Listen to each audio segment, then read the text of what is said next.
ಬಾಪ್ಜಿಯವರನ್ನು ಹಾಗೂ ಬ್ರಹ್ಮಲೀನ ಸದ್ಗುರು ಪಂಡಿತ್ ಪೀತಾಂಬರ್ಜಿ ಮಹಾರಾಜರನ್ನು ಎಲ್ಲ ಹನುಮಂದಿರದಲ್ಲಿ ಸ್ಥಾಪಿಸಿಕೊಂಡು ಗುರುತ್ವರ ಶ್ರೀಪಾದಗಳಿಗೆ ಅನಂತ ಕೋಟಿ ದೀರ್ಘದಂಡ ನಮಸ್ಕಾರಗಳನ್ನು ಸಲ್ಲಿಸುತ್ತಾ ಈ ಪಾಠದ ಸಾನ್ನಿಧ್ಯವನ್ನು ವಹಿಸಿರುವಂತಹ ಶುದ್ಧ ಬ್ರಹ್ಮ ಪೀಠದ ಶುದ್ಧ ಬ್ರಹ್ಮ ಸದ್ಗುರು ಶ್ರೀ ಶ್ರೀರಾಮಸೋ ಮಹಾಸ್ವಾಮಿಗಳ ಶ್ರೀಪಾದಗಳಿಗೂ ಅನಂತ ಕೋಟಿ ದಂಡೋತ್ನಾಮಗಳನ್ನು ಅರ್ಪಿಸಿ ಈ ಪಾಠದಲ್ಲಿ ಉಪಸ್ಥಿತರಿದ್ದು ಆಲಿಸುತ್ತಿರುವ ಸಮಸ್ತ ಶುದ್ಧ ಬ್ರಹ್ಮರೇ ನಿಮ್ಮೆಲ್ಲರ ಆತ್ಮಕ್ಷೇತ್ರಕ್ಕೆ ಶರಣೋ ಶರಣ. ಶ್ರೀ ವಿಠಲದಾಸಿಯವರು ರಚಿಸಿದಂತಹ ಗ್ರಂಥ ಶ್ರೀ ವಿಚಾರ ಸಾಗರ ಗ್ರಂಥದೊಳಗಿನ ತರಂಗ 4 ವಿಷಯಾಂಕ 191 ದೋಹ 114ರಲ್ಲಿ ಬರ್ತಕ್ಕಂಥ ವಿಷಯ 6 ಪ್ರಮಾಣಗಳು 6 ಜ್ಞಾನಗಳ ಕಥನವನ್ನು ನಿನ್ನೆ ದಿವಸಗಳು ನಮಗೆಲ್ಲ ಉಪದೇಶವನ್ನು ಮಾಡಿ ಇದಕ್ಕಿಂತಲೂ ಪೂರ್ವದಲ್ಲಿ ಶಿವಾವಲೋಕನವಾಗಿ ಇಲ್ಲಿಯವರೆಗೆ ಅಹಂ ವೃತ್ತಿಯಲ್ಲಿ ಆಭಾಸ ಮತ್ತು ಕೂಟಸ್ಥ ಏಕಕಾಲದಲ್ಲಿ ಪ್ರತೀತಿಯಾಗುತ್ತಾರೆ ಅಂತ ಹೇಗಂದ್ರೆ ಕನ್ನಡಿಯಲ್ಲಿ ಬಿಂಬ ಪ್ರತಿ ಮತ್ತು ಪ್ರತಿಬಿಂಬ ಏಕಕಾಲಕ್ಕೆ ಪ್ರತೀತಿಯಾದಂತೆ ಎಂಬ ದೃಷ್ಟಾಂತದೊಂದಿಗೆ ತಿಳಿಸಿಕೊಟ್ಟು ಇಂದ್ರಿಯಗಳು ಕೂಡ ವಿಷಯಗಳನ್ನು ವೃತ್ತಿ ಮತ್ತು ಆಭಾಸ ಅವುಗಳನ್ನು ಹೇಗೆ ಗುರುತಿಸುತ್ತವೆ ಎಂದರೆ ಪಿಂಡಾಂಡದಲ್ಲಿ ಪಂಚ ಜ್ಞಾನೇಂದ್ರಿಯಗಳು ಅಥವಾ ಇವು ಬ್ರಹ್ಮಾಂಡದೊಳಗಿನ ಪಂಚಭೂತಗಳಲ್ಲಿರುವ ಪಂಚ ವಿಷಯಗಳನ್ನು ವೃತ್ತಿ ಮತ್ತು ಆಭಾಸರು ಹೇಗೆ ಗುರುತಿಸುತ್ತವೆ ಎಂಬುದನ್ನು ಅರಿತುಕೊಂಡಾಯಿತು. ಅಂದ್ರೆ ಪಂಚೇಂದ್ರಿಯಗಳ ಮೂಲಕ ಹೊರಗೆ ಹೋದ ವೃತ್ತಿ ಆಯಾ ವಿಷಯದ ಆಕಾರ ತಾಳಿ ಅದರ ಆವರಣ ಭಂಗ ಮಾಡ್ತದ ಮತ್ತು ಅದರ ಜೊತೆಗಿರುವಂತಹ ಆಭಾಸ ಅದನ್ನ ಪ್ರಕಾಶಿಸುತ್ತದೆ.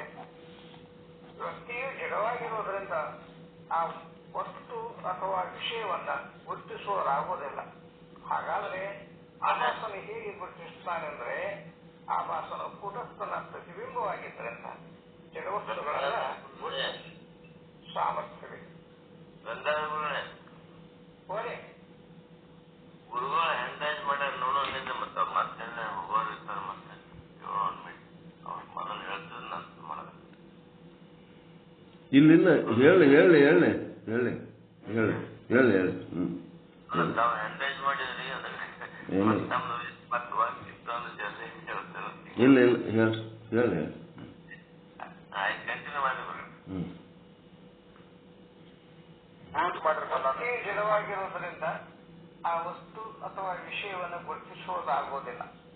ಹಾಗಾದ್ರೆ ಆಭಾಸನು ಹೇಗೆ ಗುರುತಿಸುತ್ತಾನೆಂದ್ರೆ ಆಭಾಸನು ಕೂಟಸ್ಥನ ಪ್ರತಿಬಿಂಬವಾಗಿದ್ದರಿಂದ ಜಡವಸ್ತುಗಳನ್ನು ಗುರುತಿಸುವ ಸಾಮರ್ಥ್ಯವಿದೆ, ಆದರೆ ಚೇತನವನ್ನು ಗುರುತಿಸುವ ಸಾಮರ್ಥ್ಯ ಅದಕ್ಕಿಲ್ಲ. ಇನ್ನು ದೋಹ 116ರಲ್ಲಿ ಹೇಳ್ತಾರೆ, ಏಕ ಸಮಯಿ ಬಾನ ಈ ಸಾಕ್ಷಿ ಆರು ಆಭಾಸ ಜೋ ದೋ ಚೇತನಕ್ಕೂ ವಿಷಯ ಅಂದ್ರೆ ಏಕಕಾಲದಲ್ಲಿ ಬಾನ ಆಗುತ್ತದೆ. ಸಾಕ್ಷಿ ಮತ್ತು ಆಭಾಸ ಸಾಕ್ಷಿಗೆ ವಿಷಯವಾಗುತ್ತಾನೆ. ಸಾಕ್ಷಿ ಮತ್ತು ಆಭಾಸ ಏಕಕಾಲದಲ್ಲಿ ಬಾನ ಆಗ್ತದೆ. ಆಭಾಸ ಏನದ ಸಾಕ್ಷಿಗೆ ವಿಷಯವಾಗುತ್ತಾನೆ. ಸಾಕ್ಷಿ ಹ್ಯಾಂಗದಾನಂದ್ರೆ ಸ್ವಯಂ ಪ್ರಕಾಶನ ಆಗಿದ್ದಾನೆ. ಅನ್ಯ ಪ್ರಕಾಶದ ಅಪೇಕ್ಷೆವಿಲ್ಲದೆ ತನ್ನ ಪ್ರಕಾಶದಲ್ಲೇ ತನ್ನನ್ನು ಮತ್ತು ಎಲ್ಲವನ್ನು ಪ್ರಕಾಶಿಸುತ್ತಾನೆ. ಆಭಾಸನು ಸಾಕ್ಷಿಗೆ ವಿಷಯವಾಗಿದ್ದಾನೆ ಮತ್ತು ಸಾಕ್ಷಿಯಿಂದ ಅರಿಸಿಕೊಳ್ಳುವನಾಗಿದ್ದಾನೆ. ಆತ್ಮ ಅಥವಾ ಸಾಕ್ಷಿ ಅರಿಯುವ ವಸ್ತು, ಅನಾತ್ಮ ಅರಿಸಿಕೊಳ್ಳುವ ವಸ್ತು. ಈ ರೀತಿಯಾಗಿ ಬಾಹ್ಯದಲ್ಲಿರುವ ಪದಾರ್ಥಗಳಿಗೆ ವೃತ್ತಿ ಹಾಗೂ ಆಭಾಸ ಎರಡರ ಉಪಯೋಗವಿದೆ. ಘಟದ ಉದಾಹರಣೆಯೊಂದಿಗೆ ಅದರಲ್ಲಿ ಅಜ್ಞಾನದ ಚೇತನವನ್ನ ಆಶ್ರಯಿಸುತ್ತದೆ. ಅಂದ್ರೆ ಅಂತಃಕರಣ ಸಹಿತವಾದಂತಹ ಕೂಟಸ್ಥನಲ್ಲಿ ಆಶ್ರಯಿಸಿರ್ತದ. ಘಟದಲ್ಲಿ ಅಜ್ಞಾನ ಆದ ಅಂತಃಕರಣ ಇಲ್ಲ. ಆಭಾಸ ಮತ್ತು ವೃತ್ತಿ ಇಬ್ಬರು ಜೊತೆಯಲ್ಲಿ ಇರುತ್ತಾರೆಂಬುದನ್ನ ಸದಾ ಗಮನದಲ್ಲಿ ಇಟ್ಟುಕೊಳ್ಳಬೇಕು. ಅಂತಃಕರಣ ವೃತ್ತಿ, ಆಭಾಸ ಮತ್ತು ಅಂತಃಕರಣ ಉಪಯುಕ್ತ ಚೇತನ ಮತ್ತು ಅವಿದ್ಯೆ ಇವು 4 ಜೊತೆಯಾಗಿ ಹೊರಗೆ ಬಂದು ನಾನಾ ವಸ್ತು ವಿಷಯಗಳನ್ನು ಗುರುತಿಸುತ್ತವೆ. ಈ ರೀತಿಯಾಗಿ ವೃತ್ತಿಯಿಂದ ಆಭಾಸನಿಂದ ಅರಿಯುತ್ತಾನೆ ಎಂಬುದು ನಿಜವಲ್ಲ. ಅರಿಯಲು ಮುಖ್ಯವಾದದ್ದು ಆ ಬ್ರಹ್ಮಚೇತನ, ಅಂತಃಕರಣದೊಳಗಿರುವ ಉಪಯುಕ್ತ ಚೇತನ ಮತ್ತು ವಸ್ತುವಿನಲ್ಲಿರುವ ಉಪಯುಕ್ತ ಚೇತನ. ಇದು ಒಂದೇ ಸತ್ಯ. ಈ ಸತ್ಯದಿಂದಲೇ ಎಲ್ಲ ವ್ಯವಹಾರಗಳು ನಡೆದಿರ್ತವೆ.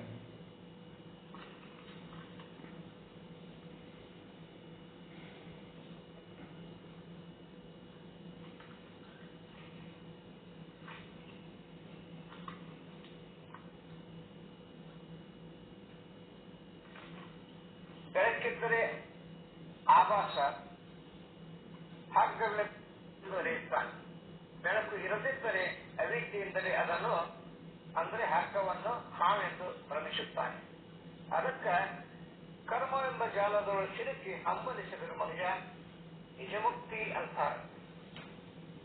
ಅರಿವು ಯಾವುದರಿಂದ ಆಗ್ತಾದ ಅನಿಸಿದು ಮೂಲ ವಸ್ತು ಸಾಕ್ಷಿ ಚೇತನ ಕೂಟಸ್ಥ, ಅದು ಮುಖ್ಯ. ಅದೇ ಎಲ್ಲ ಅರಿವಿಗೂ ಕಾರಣ. ಗುರು ಯಾರು, ಶಾಸ್ತ್ರ ಯಾವುದು, ಗ್ರಂಥ ಯಾವುದು, ಸತ್ಸಂಗದೊಳಗೆ ಯಾರ್ಯಾರಿರ್ತಾರ, ಗುರುವಿನ ವಿದ್ಯೆ ಅಂತದು, ಬುದ್ಧಿ ಅಂತದು, ಇವುಗಳನ್ನೆಲ್ಲ ವಿಚಾರ ಮಾಡ್ಕೊಂಡು ಕುಂತ್ರ ಇದಕ್ಕೆ ಕರ್ಮಜಾಲ ಅಂತ. ಹಿಂಗ ವಿಚಾರ ಮಾಡುವ ವೇದವೆಣಿಸುವ ಕರ್ಮಜಾಲದೊಳಗ ಈ ಮಾಯಾಬಲಿಯೊಳಗೆ ಬಿದ್ದು ಮುಕ್ತಿ ಹುಡುಕಿದರೆ ಅಪೇಕ್ಷೆ ಪಟ್ರ ಮುಕ್ತಿ ಸಿಗೋದಿಲ್ಲ. ಜಾಲದಿಂದ ಹೊರಗೆ ಬಂದು ಬ್ರಹ್ಮಸತ್ಯ ಜಗನ್ಮಿತ್ಯ ಅನ್ನೋದನ್ನು ಅರಿತ್ರ ಮುಕ್ತಿ ಸಿಗ್ತದ ಅಂತ. ಜ್ಞಾನವನ್ನು ನಂಬು, ಆ ಜ್ಞಾನವೇ ಸತ್ಯ, ಜ್ಞಾನವೇ ನಿತ್ಯ, ಅದನ್ನು ನಂಬು, ಅದರಿಂದ ಮುಕ್ತಿ ಅಂತಾರ. ಘಟವನ್ನು ಎದುರಿಸಿಕೊಂಡು ಅಂತಃಕರಣ ವೃತ್ತಿ ನೇತೃತ್ವಾರ ಹೊರಗೆ ಬಂದು ಘಟದ ರೂಪ ತಾಳಿ ಆ ಘಟದ ಆವರಣ ಭಂಗ ಮಾಡಿದಾಗ ಆಭಾಸ ಇದು ಘಟವೆಂದು ಗುರುತಿಸುತ್ತದೆ. ಇದು ಪ್ರತ್ಯಕ್ಷ ಜ್ಞಾನ ಅಂತಾರೆ. ಇಲ್ಲಿ ಘಟ ಅಥವಾ ವಸ್ತು ಪ್ರತ್ಯಕ್ಷವಾಗಿ ಇರ್ತದೆ. ಇಲ್ಲಿ ಕೆಲವು ಬಾರಿ ಅಲ್ಲಿ ಘಟ ಇರೋದಿಲ್ಲ. ಆಗ ಯಾರೋ ಘಟದ ಪ್ರಸ್ತಾಪ ಮಾಡಿದರೆ ಆಗ ಅಂತಃಕರಣ ವೃತ್ತಿ ಘಟದ ಆಕಾಶ ಆಗ್ತದ. ಆಗ ಆಭಾಸನಿಗೆ ಘಟದ ಜ್ಞಾನ ಆಗ್ತದ. ಈ ಜ್ಞಾನಕ್ಕೆ ಪರೋಕ್ಷ ಜ್ಞಾನ ಅಂತ. ದೃಷ್ಟಾಂತ ಅಂದ್ರೆ ದೂರದ ಬೆಟ್ಟದಾಚೆ ಹೊಗೆ ಕಾಣಿಸ್ತದ. ಇಲ್ಲಿ ಅಂತಃಕರಣ ಉಪಯುಕ್ತ ಚೇತನ ಮತ್ತು ಹೊಗೆಯೊಳಗಿನ ಉಪಯುಕ್ತ ಚೇತನ ಸಂಧಿಸಿದಾಗ ಆಭಾಸನು ಇದು ಹೊಗೆ ಎಂದು ಗುರುತಿಸುತ್ತಾನೆ. ಇದು ಪ್ರತ್ಯಕ್ಷ ಜ್ಞಾನ. ಎಲ್ಲಿ ಹೊಗೆ ಇರ್ತದ ಅಲ್ಲಿ ಬೆಂಕಿ ಇರ್ತದ ಅಂದಂಗ ಆಭಾಸನು ಕಾಣದ ಬೆಂಕಿಯ ಅಂದ್ರೆ ಕಲ್ಪನೆಯಿಂದ ಕಂಡು ಅದರ ವಿಷಯವಿಲ್ಲದ ವಿಷಯ ಕಲ್ಪಿಸಿಕೊಂಡು ಇದು ಬೆಂಕಿಯ ಪರೋಕ್ಷ ಜ್ಞಾನ. ಹೀಗೆ ಕಾಣದೇ ಇರುವುದನ್ನು ಕಲ್ಪಿಸಿಕೊಂಡು ಏನ್ ಹೇಳ್ತಾನಲ್ಲ ಅದು ಪರೋಕ್ಷ ಜ್ಞಾನ ಆಗಿದೆ. ಈ ರೀತಿಯಾಗಿ ಪರೋಕ್ಷ ಮತ್ತು ಅಪರೋಕ್ಷ ಜ್ಞಾನದ ಸಿಂಹಾವಲೋಕನ ಮಾಡಿದ ನಂತರ ಇನ್ನು 6 ಪ್ರಕಾರದ ಪ್ರಮಾಣಗಳನ್ನ ಮತ್ತು 6 ಪ್ರಕಾರದ ಜ್ಞಾನಗಳನ್ನ ಸೇರಿಸಿಕೊಡ್ತೀವಿ. ಈ 6 ಪ್ರಕಾರದ ಜ್ಞಾನ ಯಾವುವು ಅಂದ್ರ, ಒಂದು ಪ್ರತ್ಯಕ್ಷ ಜ್ಞಾನ ಅಂದ್ರೆ ಬುದ್ಧಿಗೂ ವಿಷಯಕ್ಕೂ ಸಂಬಂಧವಾದಾಗ ಪ್ರತ್ಯಕ್ಷ ಜ್ಞಾನ ಆಗ್ತದೆ. ವೃತ್ತಿ ಮತ್ತು ವಿಷಯಗಳ ಸಂಗಮವೇ ಪ್ರತ್ಯಕ್ಷ ಜ್ಞಾನ. ಅಂದರೆ ವೃತ್ತಿ ಮತ್ತು ವಿಷಯದ ಉಪಯುಕ್ತ ಚೇತನದ ಸಂಗಮವೇ ಬ್ರಹ್ಮಚೇತನದ ಪ್ರತ್ಯಕ್ಷ ಜ್ಞಾನ.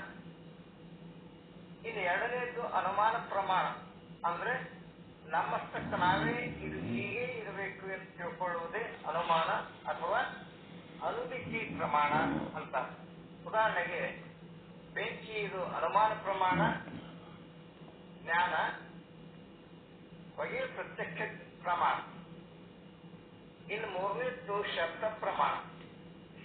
ಶಬ್ದ ಪ್ರಮಾಣ ಜ್ಞಾನ ಅಂದ್ರ ಶಾಸ್ತ್ರಿಕ ಜ್ಞಾನ. ಒಂದು ಪತ್ರ ಓದುವುದರಿಂದ ಅದರಲ್ಲಿ ಇರುವಂತಹ ವಿಷಯದ ಜ್ಞಾನ ಆಗುವಂತೆ ಅಂದ್ರೆ ಶಾಸ್ತ್ರ ಗ್ರಂಥಗಳಲ್ಲಿರುವ ಶಬ್ದಗಳ ಮೂಲಕ ವಿಷಯವನ್ನು ತಿಳಿದುಕೊಂಡು ಬ್ರಹ್ಮನ ಜ್ಞಾನ ಮಾಡಿಕೊಳ್ಳುವುದೇ ಶಬ್ದ ಪ್ರಮಾಣ ಜ್ಞಾನ ಅಂತ. ಇನ್ನು 4ನೇದು ಉಪಮಾನ ಪ್ರಮಾಣ. ಅಂದ್ರೆ ಹೋಲಿಕೆಯನ್ನು ಮಾಡಿ ತಿಳಿದುಕೊಳ್ಳುವುದು. ಎಲ್ಲೋ ಹಿಂದೆ ನೋಡಿದ ವ್ಯಕ್ತಿ ವಸ್ತುಗಳನ್ನು ಈಗ ನಮ್ಮೆದುರು ಬಂದಾಗ ಆ ಮನುಷ್ಯ ಈತನೇ ಆಗಿದ್ದಾನೆ. ಯಾಕೆಂದ್ರೆ ಅವನಂತೆ ಎಲ್ಲ ಹೋಲಿಕೆಗಳು ಇವನಲ್ಲಿ ಇವೆ. ಅಥವಾ ಎಂದೂ ನೋಡಿದ ವಸ್ತುವಿನಂತದ್ದೇ ಈ ನಮ್ಮೆದುರು ಪ್ರತ್ಯಕ್ಷವಾದರೆ ಇದು ಆ ವಸ್ತುವಿನಂತೆ ಇದೆ. ಆದ್ದರಿಂದ ಅದು ಇದೇ ವಸ್ತು ಎಂದು ಉಪಮಾನದಿಂದ ಅದು ಇರಬಹುದು, ಇರಲಿಕ್ಕಿಲ್ಲ, ಆದರೆ ಅದರಂತೆ ಇದೆ ಎಂಬ ಉಪಮಾನದಿಂದ ಗುರುತಿಸುವುದೇ ಉಪಮಾನ ಪ್ರಮಾಣ ಜ್ಞಾನ. ಇನ್ನು 5ನೇದ್ದು ಅರ್ಥಾಪತ್ತಿ ಪ್ರಮಾಣ ಜ್ಞಾನ. ಅಂದ್ರೆ ನಮ್ಮಷ್ಟಕ್ಕೆ ನಾವೇ ತಿಳಿದುಕೊಳ್ಳುವುದು. ಉದಾಹರಣೆಗೆ ಒಬ್ಬ ದಡುತಿ ಮನುಷ್ಯ ಊಟ ಮಾಡಿದ್ದೇ ನೋಡಿಲ್ಲ ಎಂದರೆ ನಾವು ಆತನು ಹಗಲು ಊಟ ಮಾಡದಿದ್ದರೂ ಕೂಡ ರಾತ್ರಿ ಊಟ ಮಾಡುತ್ತಿರಬೇಕು ಎಂದು ಅರ್ಥ ಮಾಡಿಕೊಳ್ಳುತ್ತೇವೆ. ಈ ರೀತಿಯಾಗಿ ತಿಳಿದುಕೊಳ್ಳುವುದು ಅರ್ಥಾಪತ್ತಿ ಪ್ರಮಾಣ. ಇನ್ನು 6ನೇದು ಅನುಪಲಬ್ಧಿ ಪ್ರಮಾಣ. ಅಂದ್ರೆ ಉಪಲಬ್ಧ ಇರುವುದು. ಅನುಪಲಬ್ಧಿ ಅಂದ್ರೆ ಇಲ್ಲದಿರುವುದು. ಅಂದ್ರೆ ಒಂದು ಸ್ಥಳದಲ್ಲಿ ಘಟ ಯಾವಾಗಲೂ ಇರುತ್ತಿತ್ತು, ಇಂದು ಆ ಘಟ ಆ ಸ್ಥಳದಲ್ಲಿ ಉಪಲಬ್ಧವಿಲ್ಲ, ಕಾಣಿಸುತ್ತಿಲ್ಲ. ಅಂದ್ರೆ ಅದು ಅನುಪಲಬ್ಧಿ ಪ್ರಮಾಣ. ಇನ್ನು ಬಂಜೆ ಮಗ, ಮೊಳಲು ಕೂಡು ಇತ್ಯಾದಿಗಳೆಲ್ಲ ಎಲ್ಲೂ ನೋಡದೇ ಇರುವುದು. ಇವು ಅನುಪಲಬ್ಧಿ ಪ್ರಮಾಣ ಜ್ಞಾನ ಆಗ್ತಾವ ಅಂತ ಗುರುಗಳು ನಿನ್ನೆ ದಿವಸ ನಮಗೆಲ್ಲ ಉಪದೇಶ ಮಾಡಿದ ಪಾಠದ ಮುಖ್ಯಾಂಶಗಳನ್ನು ಸದ್ಗುರುವಿನ ಪಾದಕ್ಕೆ ಹಚ್ಚಿ ವಿರಾಮವನ್ನು ಹೇಳ್ತೀನಿ. ಓಂ ಶಾಂತಿ ಶಾಂತಿ ಶಾಂತಿ.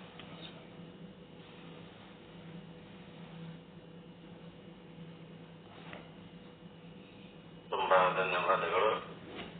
ಶುದ್ಧ ಬ್ರಹ್ಮನಿಷ್ಠ ಗುರುಗಳಾದಂಥ ಗಂಗಾಧರ ಜಾನಮಿಟ್ಟುಗಳು ನಿನ್ನೆ ಗುರುಗಳು ಮಾಡಿದ ಪಾಠದ ಪ್ರಕಾರದ ಪ್ರಮಾಣಗಳ ಕುರಿತು ನಮಗೆ ಪ್ರಸ್ತುತಪಡಿಸಿದ್ರು. ಅವರಿಗೆ ಹೃತ್ಪೂರ್ವಕವಾದಂಥ ಅಭಿನಂದನೆ. ಈಗ ಗೌರವಂತಾಯದಿಂದ ಫಸ್ಟ್ ನಿರ್ದೇಶ ರೂಪಮಂಗಲ, ಆಮೇಲೆ ಗುರುಗಳು ತಮ್ಮ ಒಂದು ಪಾಠವನ್ನು ಹೇಳ್ತಾರೆ. ಎಲ್ಲರಿಗೂ ನಮಸ್ಕಾರಗಳು. ಓಂ ಶ್ರೀ ಸದ್ಗುರು ಶುದ್ಧ ಬ್ರಹ್ಮಣೇ ನಮಃ. जो सुख नित्य प्रकाश विभू नाम रूप आधार मथिन लकै दिहि मथि लकै सोमय शुद्ध अपार अब्धि अपार स्वरूप ममां लहरी विष्णु महेश विधिर विचंद्रा वरुणयमां शक्ति धनेश गणेश क्या कृपालु सर्वज्ञ को हिय भारत मुनि ध्यान ताको हुक्त उपादिते मोमय मिथ्यावान पैदिहि जानै बिन जगत मनहु पूजेर्वरितां न सैबु जग जगतीलहै सोहम आपे आप बोध चाहि जाको सुकृति भजत राम निष्कामं सो मेरो है आत्मां काहू करू प्रणाम सो मेरो है आत्मां काहू करू प्रणाम। सद्गुरु श्री पंडित पीताम्बर जी महाराज की जय। सद्गुरु श्री साधु शास्त्री महाराज की जय। सद्गुरु श्री शरणबसव स्वामी जी महाराज की जय। जय मंगलम जय नमः पार्वती पति शिव हर हर महादेव।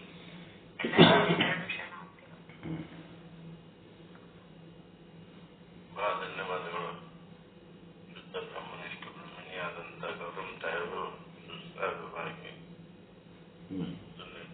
ಉಪಮಂಗಲವನ್ನು ಪ್ರಸ್ತುತಪಡಿಸಿದರು. ಅವರಿಗೆ ಹೃತ್ಪೂರ್ವಕ ಅಭಿನಂದನೆಗಳು. ಈಗ ಪರಮ ಪೂಜ್ಯ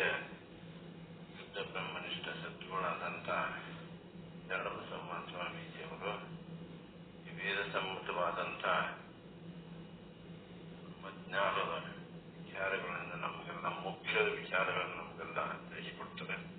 ಅವೆಲ್ಲ ಆದಷ್ಟು ವಿನಂತಿಕೊಳ್ತೀನಿ.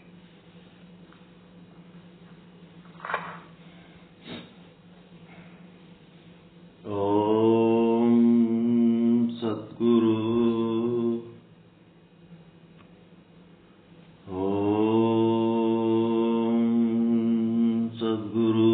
ಶ್ರೀ ಶುದ್ಧ ಬ್ರಹ್ಮಣೇ ನಮಃ. ಸಮಸ್ತ ಶುದ್ಧ ಬ್ರಹ್ಮ ಸ್ವರೂಪರೇ ತಮ್ಮೆಲ್ಲರಿಗೂ ಅನಂತ ಅನಂತ ಪ್ರಣಾಮಗಳು. ಶ್ರೀ ವಿಚಾರ ಸಾಗರ ಸಾಧು ನಿಶ್ಚಲ್ ದಾಸ್ಜಿಯವರ ಕೃತಿ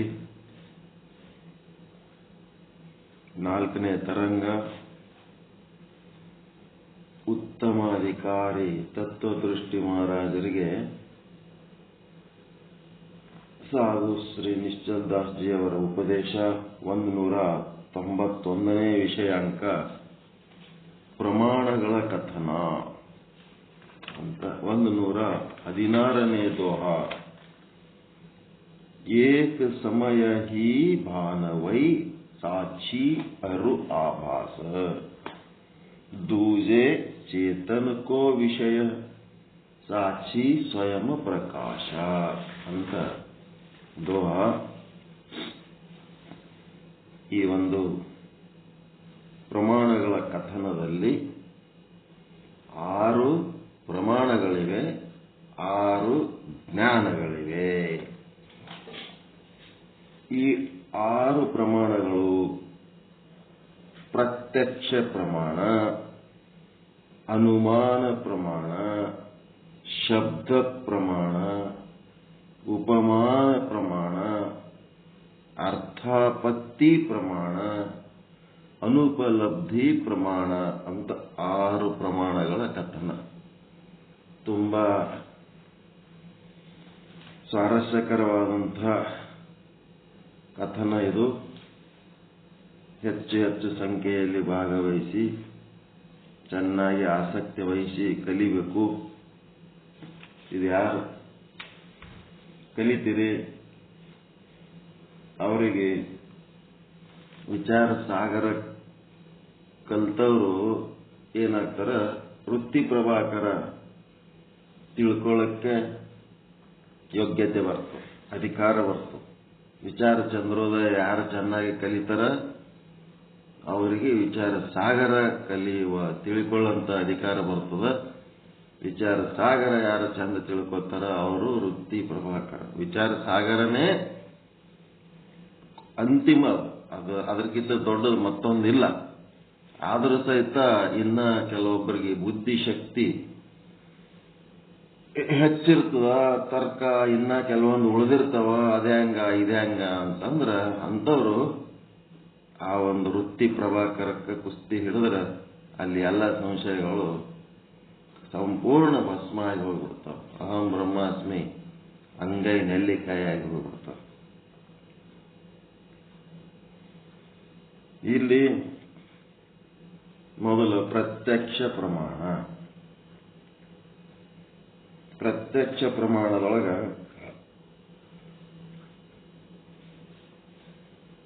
ಮೊದಲು ಪ್ರಮಾಣ ಅಂದ್ರೆ ಏನು?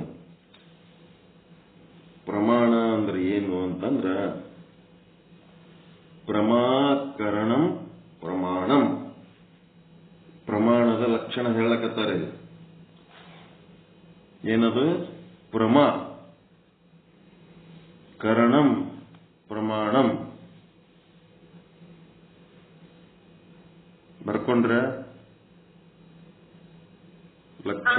ಲಕ್ಷಣಗಳು ಕಡ್ಡಾಯವಾಗಿ ಬರ್ಕೋಬೇಕು. ಪ್ರಮಾಕರಣಂ ಪ್ರಮಾಣಂ ಅಂದ್ರ ಜ್ಞಾನ. ಪ್ರಮಾ ಅಂದ್ರೆ ಜ್ಞಾನ. ನಿಮ್ಮ ಜ್ಞಾನಕ್ಕೆ ಕರಣ ಅಂದ್ರೆ ಸಾಧನ. ಯಾವುದು ಜ್ಞಾನಕ್ಕೆ ಸಾಧನವಾಗಿರುತ್ತದೆಯೋ, ಪ್ರಮಾ ಜ್ಞಾನಕ್ಕೆ ಯಾವುದು ಸಾಧನವಾಗಿರುತ್ತದೆಯೋ ಅದಕ್ಕೇನಂತಾರೆ? ಪ್ರಮಾಣ. ಪ್ರಮಾಣ ಅಂತ ಕರೀತಾರೆ. ಪ್ರಮಾಜ್ಞಾನಕ್ಕೆ ಯಾವುದು ಸಾಧನವಾಗಿರುತ್ತದೆಯೋ ಅದನ್ನು ಪ್ರಮಾಣ ಅಂತ ಕರೆಯುತ್ತಾರೆ. ನಿಮ್ಮ ಎದುರಿಗೆ ಒಂದು ಪೆನ್ನು ಇದೆ. ನಿಮ್ಮ ಎದುರ ಒಂದು ಪೆನ್ ಅದು. ಜಗತ್ತಿನ ತುಂಬ ಘಟ ಪಟಾದಿ ವಸ್ತುಗಳ ಪ್ರಪಂಚ ಬೇಕಾದಷ್ಟದ. ಯಾವುದೋ ಒಂದು ವಸ್ತು ಇಟ್ಕೊಳ್ಳಿ. ಈಗ ಒಂದು ನಿಮ್ಮ ಎದುರು ಪೆನ್ನು ಇದೆ. ನಿಮ್ಮ ಎದುರು ಪೆನ್ನು ಇದೆ ಇದ್ದಾಗ ನಿಮಗೆ ಅದು ನೋಡಿದ ಕೂಡಲೇ ಏನ್ ಅನಿಸ್ತದ? ಇದು ಪೆನ್ನು ಇದೆ ಅಂತ ನಿಮಗೆ ಗೊತ್ತಾಗ್ತದೆ. ಅದು ಏನಪ್ಪ? ಇದು ಪೆನ್ನು ಇದೆ ಅನ್ನೋ ಶಬ್ದ ಪೆನ್ನಿನ ಜ್ಞಾನ ಆಗ್ತದಿಲ್ಲ? ಪೆನ್ನಿನ ಜ್ಞಾನ, ವಿಷಯದ ಜ್ಞಾನ, ಯಾವುದೋ ಒಂದು ವಸ್ತುವಿನ ಜ್ಞಾನ, ಘಟದ ಜ್ಞಾನ, ಪಟದ ಜ್ಞಾನ, ಮತ್ತಿನ್ನೇನೋ ಒಂದು ವಸ್ತುವಿನ ಜ್ಞಾನ. ಆ ಜ್ಞಾನಕ್ಕೇನಂತೀರಿ? ಪ್ರಮಾಜ್ಞಾನ. ಪ್ರಮಾಜ್ಞಾನ. ಯಾವುದೇ ಒಂದು ವಸ್ತು ಎದುರು ಸಿಕ್ಕಾಗ, ಯಾವುದೇ ಒಂದು ವ್ಯಕ್ತಿ ಎದುರು ಸಿಕ್ಕಾಗ ಏನು ನಿಮಗೆ ಗೊತ್ತಾಗ್ತದ, ಗುರುತಿಸ್ತೀರಿ, ಅದೇನದು? ಪ್ರಮಾಜ್ಞಾನ.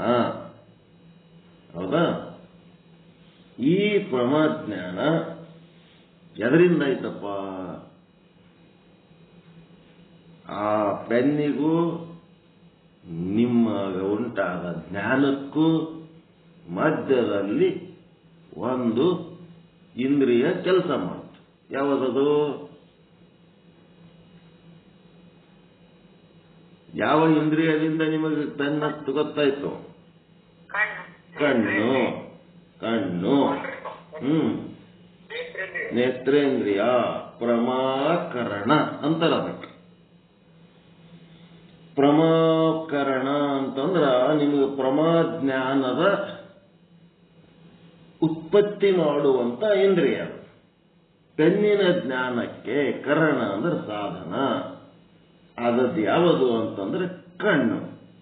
ಪ್ರಮಾಕರಣ. ಆದ್ದರಿಂದ ಕಣ್ಣು ಏನಾಯ್ತು? ಪ್ರಮಾಕರಣಂ ಪ್ರಮಾಣಂ. ಅದಕ್ಕೆ ಕಣ್ಣು ಏನಾಯ್ತು? ಪ್ರಮಾಣ ಆಯ್ತು. ಪ್ರಮಾಣ ಅಂದ್ರೆ ಇಂದ್ರಿಯ. ಇಲ್ಲಿ ಪ್ರಮಾಣ ಅನ್ನೋ ಶಬ್ದ ಬಹಳ ಕಡೆ ಬಹಳ ರೀತಿ ಬಳಸ್ತಾರ.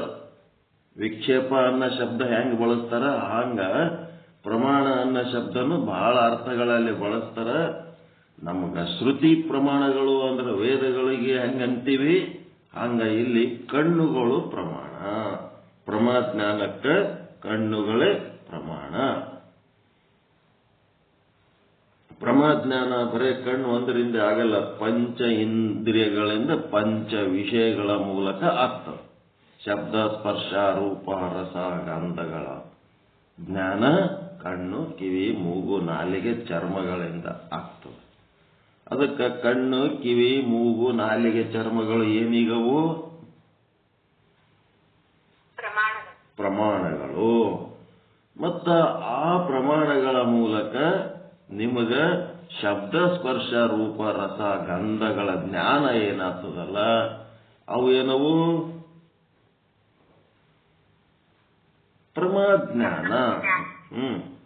ಪ್ರಮಾಜ್ಞಾನ ಪ್ರಮಾಣ. ಮತ್ತ ಆ ಪ್ರಮಾಣದಿಂದ ಉಂಟಾಗುವ ಏನು ಇವು ಯಾವುದರ ಮೂಲಕ ಆಗ್ತದಂತಂದ್ರೆ ಪ್ರಮಾಕರಣಗಳು ಅಂದ್ರೆ ಸಾಧನಗಳು ಅಂದ್ರೆ ಇಂದ್ರಿಯಗಳು. ಇಂದ್ರಿಯಗಳ ಮೂಲಕ ನಿಮ್ಮ ಪ್ರಮಾಜ್ಞಾನ ಆಗ್ತದ. ಪ್ರಮಾಕರಣಗಳು ಅಂದ್ರ ಕಣ್ಣು, ಕಿವಿ, ಮೂಗು, ನಾಲಿಗೆ, ಚರ್ಮಗಳು. ನಿಮಗ ಉಂಟಾಗುವ ಜ್ಞಾನ ಒಳಗೆ ಉಂಟಾಗ್ತದಲ್ಲ, ಇದು ಶಬ್ದ, ಇದು ಎದರ ಶಬ್ದ, ಇದು ರೂಪ, ಇದು ಎದರ ರೂಪ, ಇದು ರಸ, ಇದು ಎದರ ರಸ, ಇದು ಗಂಧ, ಇದು ಯಾವ ಗಂಧ, ಇದು ಸ್ಪರ್ಶ, ಇದು ಯಾವ ಸ್ಪರ್ಶ. ಇದು ಸ್ಪರ್ಶ ಶಬ್ದ, ಸ್ಪರ್ಶ ರೂಪ, ರಸಗಂಧ. ಇದು ಅಂತ ನಾನೇನು ಮೊದಲು ಹೇಳ್ತೀನಿ, ಇದೇನಂದ್ರೆ ಆವರಣ ಭಂಗ ಮಾಡೋದು. ಆವರಣ ಭಂಗ ಎದರಿಂದ ಆಗ್ತದ? ವೃತ್ತಿಲಿಂದ ಆಗ್ತದೆ. ಇದು ಶಬ್ದ, ಇದು ರೂಪ, ಇದು ರಸ, ಇದು ಗಂಧ ಅಂತೇಳಿ ಇದು ನಿಮ್ಗೇನಾಗ್ತದ? ಒಂದು ಶಬ್ದ ಕೇಳುತ್ತದ. ಆ ಶಬ್ದ ಎದರ ಶಬ್ದ? ಇದು ಗಂಟಿ ಶಬ್ದನೋ, ಜಾಗಟಿ ಶಬ್ದನೋ, ಯಾವುದೋ ಒಂದು ವ್ಯಕ್ತಿ ಶಬ್ದನೋ, ಯಾವುದೋ ಒಂದು ಪ್ರಾಣಿ ಶಬ್ದನೋ, ಇದನ್ನ ಐಡೆಂಟಿಫೈ ಮಾಡೋದು ಯಾವುದು? ಆಭಾಸ. ಹಿಂಗೆ ತಿಳ್ಕೊಂಡು ಮುಂದೋಗಬೇಕು. ಪ್ರಮಾಕರಣಂ ಅಂದ್ರು ಒಂದೇ, ಪ್ರಮಾಣ ಅಂದ್ರು ಒಂದೇ. ಪ್ರಮಾಣ ಅಂದ್ರೆ ಕಣ್ಣು, ಪ್ರಮಾಕರಣ ಅಂದ್ರೆ ಪ್ರಮಾವನ್ನು ಮಾಡುವ ವಸ್ತು ಯಾವುದು? ಕಣ್ಣು. ಪ್ರಮಾಣ ಇಂದ್ರಿಯ. ಅದಕ್ಕೆ ಒಂದು ಸೂತ್ರ ಹಾಕೋದು. ಏನು? ಪ್ರಮಾಕರಣ ಈಸ್ ಈಕ್ವಲ್ ಟು ಪ್ರಮಾಣ ಈಸ್ ಈಕ್ವಲ್ ಟು ಏನು ಹಾಕೋಬೇಕು? ಇಂದ್ರಿಯಗಳು. ಪ್ರಮಾಕರಣ ಅಂದ್ರೂ ಇಂದ್ರಿಯಗಳು, ಪ್ರಮಾಣ ಅಂದ್ರೂ ಇಂದ್ರಿಯಗಳು. ಇಷ್ಟು ತಿಳ್ಕೋಬೇಕು. ಯಾವ ಇಂದ್ರಿಯ? ಕಣ್ಣು, ಕಿವಿ, ಮೂಗು, ನಾಲಿಗೆ, ಚರ್ಮ. ಮತ್ತೆ ಪ್ರಮಾಣ ಜ್ಞಾನ ಅಂತಂದ್ರ ಅದರೊಳಗ ಯಾವ ಶಬ್ದ, ಯಾವ ಸ್ಪರ್ಶ, ಯಾವ ರೂಪ, ಯಾವ ರಸ, ಯಾವ ಗಂಧ ಅಂತ ಗುರುತಿಸೋದು ಆಭಾಸ. ಕೇವಲ ಶಬ್ದ ಅಂತ ಗೊತ್ತು ಮಾಡೋದು. ಸೈಲೆಂಟ್ ಇರ್ತೀರಿ, ಒಂದು ಶಬ್ದ ಬಂದ್ಬಿಡ್ತದ. ಸೈಲೆಂಟ್ ಇದ್ದಾಗ ಶಬ್ದ ಬಂದ ಕೂಡ್ಲೇನೆ ಆ ಶಬ್ದವನ್ನ ಗುರುತಿಸೋದು ಯಾವುದು? ವೃತ್ತಿ. ಏನ್ ಸೌಂಡ್ ಆಗಕತ್ತದ? ಹೊರಗೆ ಯಾರೋ ಬಂದಾರ, ಬೆಲ್ ಹೊಡೆದ್ರು, ಬೆಲ್ಲಿನ ಸೌಂಡ್ ಆಯ್ತು. ಆದ್ರೆ ಯಾರು ಬಂದಾರ ಅಂತ ಗೊತ್ತು ಮಾಡ್ಕೊಳ್ಳೋದು ಆಭಾಸನೆ. ಐಡೆಂಟಿಫಿಕೇಶನ್ ಬೈ ಆಭಾಸ. ಹಿಂಗೆ ತಿಳ್ಕೊಂಡು ವಸ್ತು ಜ್ಞಾನ. ಒಂದು ವಸ್ತುವಿನ ಜ್ಞಾನಕ್ಕೆ ಏನಂತಾರ? ವಿಷಯ ಜ್ಞಾನ. ವಸ್ತು ಜ್ಞಾನ. ವಸ್ತು ಜ್ಞಾನ, ಆ ವಿಷಯದ ಜ್ಞಾನ. ವಸ್ತು ಜ್ಞಾನ, ವಿಷಯ ಜ್ಞಾನಕ್ಕೆ ಏನಂತಾರ? ಪ್ರಮಾಜ್ಞಾನ. ಪ್ರಮಾಕರಣ, ಪ್ರಮಾಣ ಅಂದ್ರೆ ಇಂದ್ರಿಯಗಳು ಹೆಂಗ್ ಅಂತೀರಿ ಹಂಗ ವಸ್ತು ಜ್ಞಾನ, ವಿಷಯ ಜ್ಞಾನಕ್ಕ ಪ್ರಮಾಜ್ಞಾನ ಅಂತ. ವಸ್ತು ಜ್ಞಾನ ಅಂದ್ರೆ ಏನ್ರಿ?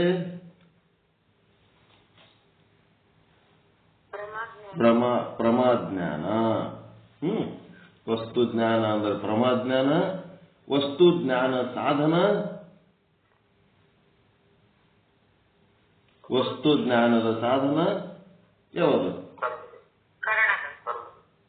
ಪ್ರಮಾಕರಣ, ಇಂದ್ರಿಯ, ಪ್ರಮಾಣ. ಪ್ರಮಾಕರಣ, ಪ್ರಮಾಣಂ, ಇಂದ್ರಿಯ. ಇಂದ್ರಿಯಗಳೇ ಪ್ರಮಾಣಗಳು. ಆದ್ದರಿಂದ ಇದು ಪೆನ್ನು ಅನ್ನುವುದು ಏನಿದು? ಇದು ಪೆನ್ನು ಅಂತ ಗೊತ್ತಾಯ್ತಪ್ಪ. ಅದು ಎಂತದದು? ಏನದು? ಪ್ರಮಾಜ್ಞಾನ. ಹೌದಾ? ಇದು ಪೆನ್ನು, ಇದು ಘಟ, ಇದು ಪಟ. ಈ ವ್ಯಕ್ತಿ ಇವರು ಕಲ್ಯಾಣಪ್ಪನವರು ಅಂತಂದ್ರೆ ಏನದು? ನಿಮಗೆ ಗೊತ್ತಾಗ್ತದ ಇಲ್ಲ? ಯಾವ್ದಾರು ಕಲ್ಯಾಣಪ್ಪ ಬಂದ್ರೆ ಕಲ್ಯಾಣಪ್ಪ ಅಂತ ಗೊತ್ತಾಗ್ತದ ಇಲ್ಲ? ಜ್ಞಾನ ಆಯ್ತಾ ಇಲ್ಲ ಆ ವ್ಯಕ್ತಿ ಬಗ್ಗೆ? ಅದೆಂತ ಜ್ಞಾನ? ಪ್ರಮಾಜ್ಞಾನ. ಎಲ್ಲ ನಿಮಗೆ ಗೊತ್ತಿದ್ದೇ. ಮತ್ತೊಂದು ಒಂದು ಸೈಡ್ ಹಚ್ಚಿಕೆ ಕಲಿಸ್ತಾರೆ ಅಷ್ಟೇ. ನಿಮಗೆ ಗೊತ್ತಿಲ್ಲದ ಏನೂ ಇಲ್ಲ. ನೀವು ಸಕಲ ವೇದ, ಆಗಮ, ಉಪನಿಷತ್, ಶಾಸ್ತ್ರ, ಪುರಾಣ, ಇತಿಹಾಸ ಏನದ ಸಮಸ್ತ ಸನಾತನ ಭಾರತೀಯ ಸಾಹಿತ್ಯ ಏನದ ಅನುಭಾವ ಸಾಹಿತ್ಯ, ಆ ಎಲ್ಲ ಸಾಹಿತ್ಯದ ಸಾರವಾದ ವಿಚಾರ ಸಾಗರವನ್ನ ತಿಳಿದವರು ಏನು ಇಷ್ಟೆಲ್ಲ ತಿಳಿದವ್ರಿಗೆ ನಿಮಗೇನು ಗೊತ್ತಿಲ್ಲದ ವಿಷಯ ಏನೇನೂ ಇಲ್ಲ. ಈಗ 4ನೇ ತರಂಗದ ಕೊನೆಯ ಭಾಗಕ್ಕೆ ಬಂದವರಿಗೆ ಗೊತ್ತಿಲ್ಲದ ವಿಷಯ ಏನೂ ಇಲ್ಲ.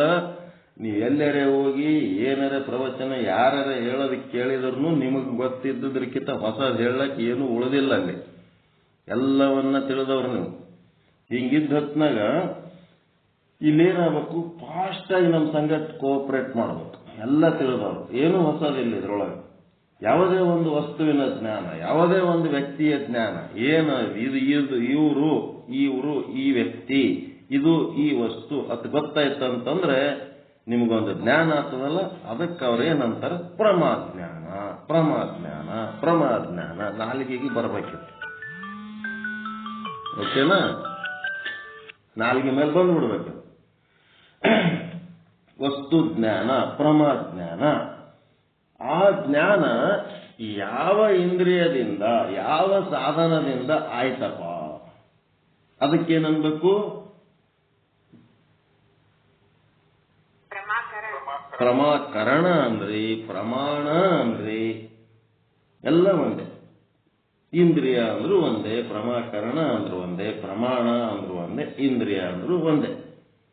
ಇಷ್ಟು ತಿಳ್ಕೊಂಬಿಡ್ರಿ. ಪ್ರಮಾಕರಣ ಅಂದ್ರೆ ಪ್ರಮಾಜ್ಞಾನಕರಣ ಅಷ್ಟೇ. ಪ್ರಮಾಜ್ಞಾನವನ್ನು ಮಾಡುವುದು ಯಾವುದು? ಕಣ್ಣು, ಅದಕ್ಕೆ ಇಂದ್ರಿಯ. ಆದ್ದರಿಂದ ನೇತ್ರವೇ ಇಲ್ಲಿ ಪ್ರಮಾಣ ಮತ್ತು ವಸ್ತು ಜ್ಞಾನವೇ ಇಲ್ಲಿ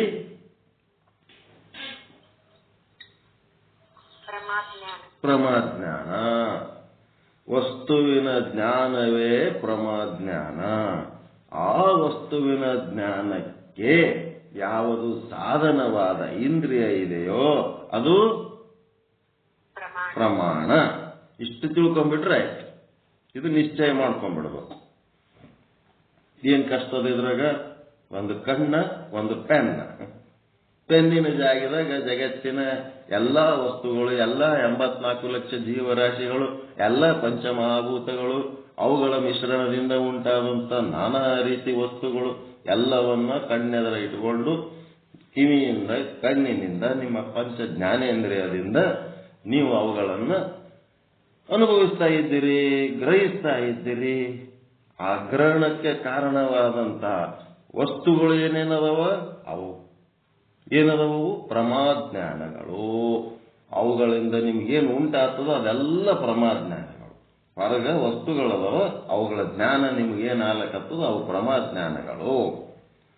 ಮತ್ತ ಆ ಜ್ಞಾನ ಆಗೋದಕ್ಕ ನಿಮ್ಗೆ ಯಾವ ಇಂದ್ರಿಯಗಳು ಸಹಾಯ ಮಾಡ್ಲಕತ್ತವ ಅವು ಪ್ರಮಾಣಗಳು.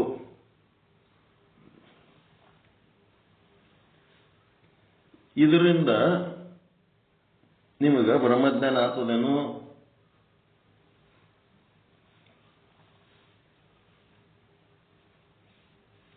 ಇಂದ್ರಿಯಗಳ ಮೂಲಕ ಬ್ರಹ್ಮಜ್ಞಾನ ಆಗ್ತದ? ಬ್ರಹ್ಮನೊಳಗೆ ಏನಾರ ಶಬ್ದ ಆದ ಅವ ನಿಶಬ್ದ. ಕಿವಿಲಿಂದ ಕೇಳಕ್ ಸಾಧ್ಯ ಇತ್ತು, ಅವನಿಗೊಂದಿಟ್ಟು ಸೌಂಡ್ ಇತ್ತು ಅಂದ್ರೆ ಕಿವಿಲಿಂದ ಕೇಳಕ್ ಸಾಧ್ಯ ಇತ್ತು. ಅವ ನಿಶಬ್ದದನ. ನಿಶಬ್ದ ಇದ್ದು ಸುಮ್ ಕೂತಾನೇನು? ಭೌತಿಕ ನಿಶಬ್ದ, ಜಡ ವಸ್ತುಗಳ ನಿಶಬ್ದ ಏನು ಗೊತ್ತಾಗಲ್ಲ. ಆದ್ರೆ ಅವನು ಚೈತನ್ಯ ಇದ್ದು ನಿಶಬ್ದದ. ನಾವು ಸುಮ್ಕುತ್ತಾನೇನು? ಹೇಳ್ತಾನ ಇಲ್ಲ ಒಳಗ್ಲಿಂತ ಹೇಳ್ತಾನೆ. ಏನ್ ಸೌಂಡ್ ಮಾಡ್ತಾನೇನು? ಅವನು ಲೋಬೋ ಹೊಯ್ಕೊಂಡು ಹೇಳ್ತಾನೇನು? ಏನಿಲ್ಲ, ಒಳಗ್ಲಿಂತ ಎಲ್ಲ ಹೇಳ್ತಾನೆ. ಇದು ಚಲೋ, ಇದು ಕೆಟ್ಟ, ಇದು ಮಾಡು, ಇದು ಮಾಡಬೇಡ, ಇದು ಮಾಡಿದ್ರೆ ಮುಂದೆ ಡೇಂಜರ್ ಅದ, ಇದು ಮಾಡು ಮುಂದೆ ಚಲೋದಾಗ್ತದ. ಅವನ ಕಡೆ ಲಕ್ಷ್ಯ ಅವನು ಕೊಡ್ತಾನ. ಅವನು ನಿಶಬ್ದನಾಗಿ ಕೇಳ್ಬೇಕಲ್ಲ. ನಿಶಬ್ದ ವೇದಾಂತರ ಒಳಗಿದ್ದು ಹೇಳ್ತಾನ. ವೇದ ಅಂದ್ರೆ ಜ್ಞಾನ, ನಿಶಬ್ದವಾಗಿ ಹೇಳ್ತಾನೆ. ಮತ್ತವ ಏನಾರ ಭಾಷೆ ಬಳಸ್ತಾನೆ, ಯಾವುದರೆ ತೆಲುಗು, ಕನ್ನಡ, ಇಂಗ್ಲಿಷ್, ಸಂಸ್ಕೃತ ಯಾವುದೂ ಇಲ್ಲ. ಯಾವುದು ಇಲ್ಲದೆ ತನ್ನೊಳಗೆ ತನ್ನಿಂದ ತನಗೆ ಏನು ಜ್ಞಾನ ಆಗ್ತದ ಅದೇ ಅನುಭವ. ಅದು ಬಿಟ್ಟು ಇಲ್ಲಿ ನಾವು ಶಬ್ದಗಳನ್ನ, ತರಂಗಗಳನ್ನ ಇಲ್ಲಿ ಬಿಡ್ಲಕತ್ತೀವಿ, ನೀವು ಆ ಶಬ್ದಗಳನ್ನ ಕಿವಿಲಿಂದ ಪಡ್ಕೊಳಕತ್ತೀರಿ. ಅದು ಒಂದು ದುಶ್ಚಟ ಬಿದ್ದು ಬಿಟ್ಟದ. ಇನ್ನೊಂದು ನಿಂತು ಒಂದು 60 ತಾಸು ಕೇಳಬೇಕು. ಕೇಳಲಿಲ್ಲ ಅಂದ್ರೆ ಏನೋ ತಪ್ಪಿರ್ತದ, ಏನೋ ಕಳ್ಕೊಂಡಂಗ ಆಗ್ತದ. 1 ತಾಸು ಹೇಳೋರು ಅರ್ಧ ತಾಸು ಮಾಡಿರಿ. ಇದು ಏನದ ಅನುಭವ. ಅನುಭವದ ಮೇಲೆ ಡಿಪೆಂಡ್ ಆಗ್ಲಿಕ್ಕಂತೀರಿ ನೀವು. ಯಾವುದು ಅನುಭವ ಪಡ್ಕೊಂಡು ನೀವು ಮುಂದಿನ ಗುರಿ ಏನದ, ನಿಮ್ಮ ಒಳಗಿರೋ ನಿಶ್ಶಬ್ದ ವೇದಿಯ ವಿಚಾರಗಳಿಗೆ ಕಿವಿ ಕೊಡೋದು, ಅದೇ ಅನುಭವ. ಅದರ ಕಡೆ ಲಕ್ಷ್ಯ ಕೊಡಬೇಕು. ಒಳಗೆ ಹೋಗ್ಬೇಕೀಗ ನೀವು. ಹೊರಗೆ ಯಾವುದೇ ಒಂದು ಶಾಸ್ತ್ರದ ಅಭಿಮಾನ, ಯಾವುದೇ ಒಂದು ವ್ಯಕ್ತಿಯ ಅಭಿಮಾನ, ಯಾವುದೇ ಒಂದು ಗುರುವಿನ ಅಭಿಮಾನ, ಎಲ್ಲ ಅನುಭವಗಳಿವು. ಅನುಭವ ನಮಗ ಮೋಕ್ಷಕ್ಕೆ ಒಯ್ಯಲ್ಲ, ಅನುಭಾವದಿಂದಲೇ ಮೋಕ್ಷಕ್ಕೆ ಹೋಗ್ತೀವಿ.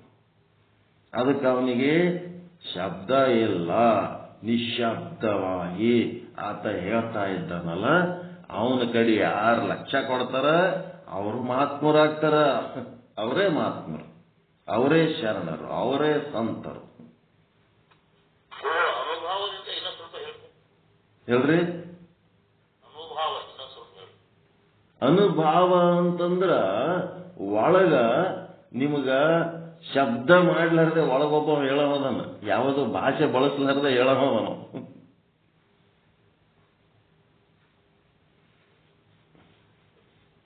ಈಗ ನಿಮ್ಮ ಮನೆಯಾಗ ಬಂದಾಗ ನಿಮ್ಮ ಮನೆಯಾಗ ಒಂದೇನೋ ವಸ್ತು ಇಟ್ಟಿರಿ, ಆ ವಸ್ತು ನನಗೆ ಚಂದ ಕಂಡತ್ತು, ಎತ್ಕೊಂಡು ಹೋಗೋ ಟೈಮ್ನೊಳಗೆ ಆಯ್ತು ಒಯ್ ಅಂತ ಹೇಳೋದ. ನೆನೊಳಗವ ಒಯ್ ಅಂತ ಹೇಳ್ತಾನೆ, ಒಯ್ಬೇಡತ್ತೆ ಹೇಳ್ತಾನೆ.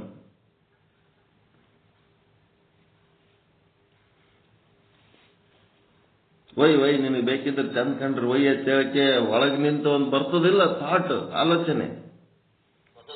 ಇದು ಚಂದದ ನನಗೆ ಬೇಕು ಅಂತ ಅನ್ನೋದು ಯಾವುದು? ಆಕರ್ಷಣೆ ಒಳಗಾಗಿ ಮೋಹಕ್ಕೊಳಗಾಗದ ಯಾವುದು? ಮನಸ್ಸು. ಇದು ಅಲ್ಲ. ಇದು ಮಲ್ಲಪ್ಪ ಹುಲ್ಲೂರು ಪೊಲೀಸು PSI ಮನೆ ಅಂತ ಇದು ತಗೊಂಡು ಅಂದ್ರೆ ಏರೋಪ್ಲೇನ್ ಹತ್ತಿಸ್ತಾರ, ಬೇಡ ಒಯ್ಬೇಡ ಅಂತ ಹೇಳ್ತಾನೆ. ಯಾರು?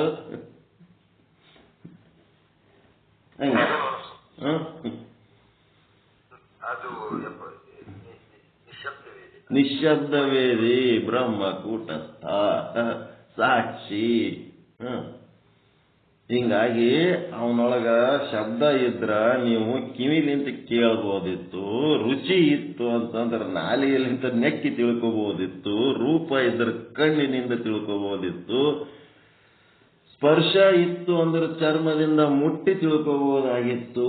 ಯಾವುದೂ ವಿಷಯಗಳು ಅವನೊಳಗಿಲ್ಲ. ಅವನು ನಿರ್ವಿಷಯ.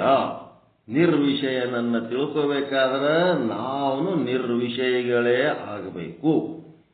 To know the god we have to become the god. ಪರಮಾತ್ಮನನ್ನ ತಿಳಿದುಕೊಳ್ಳಬೇಕಾದರೆ ನಾವು ಪರಮಾತ್ಮನಂತೆ ಆಗಬೇಕು.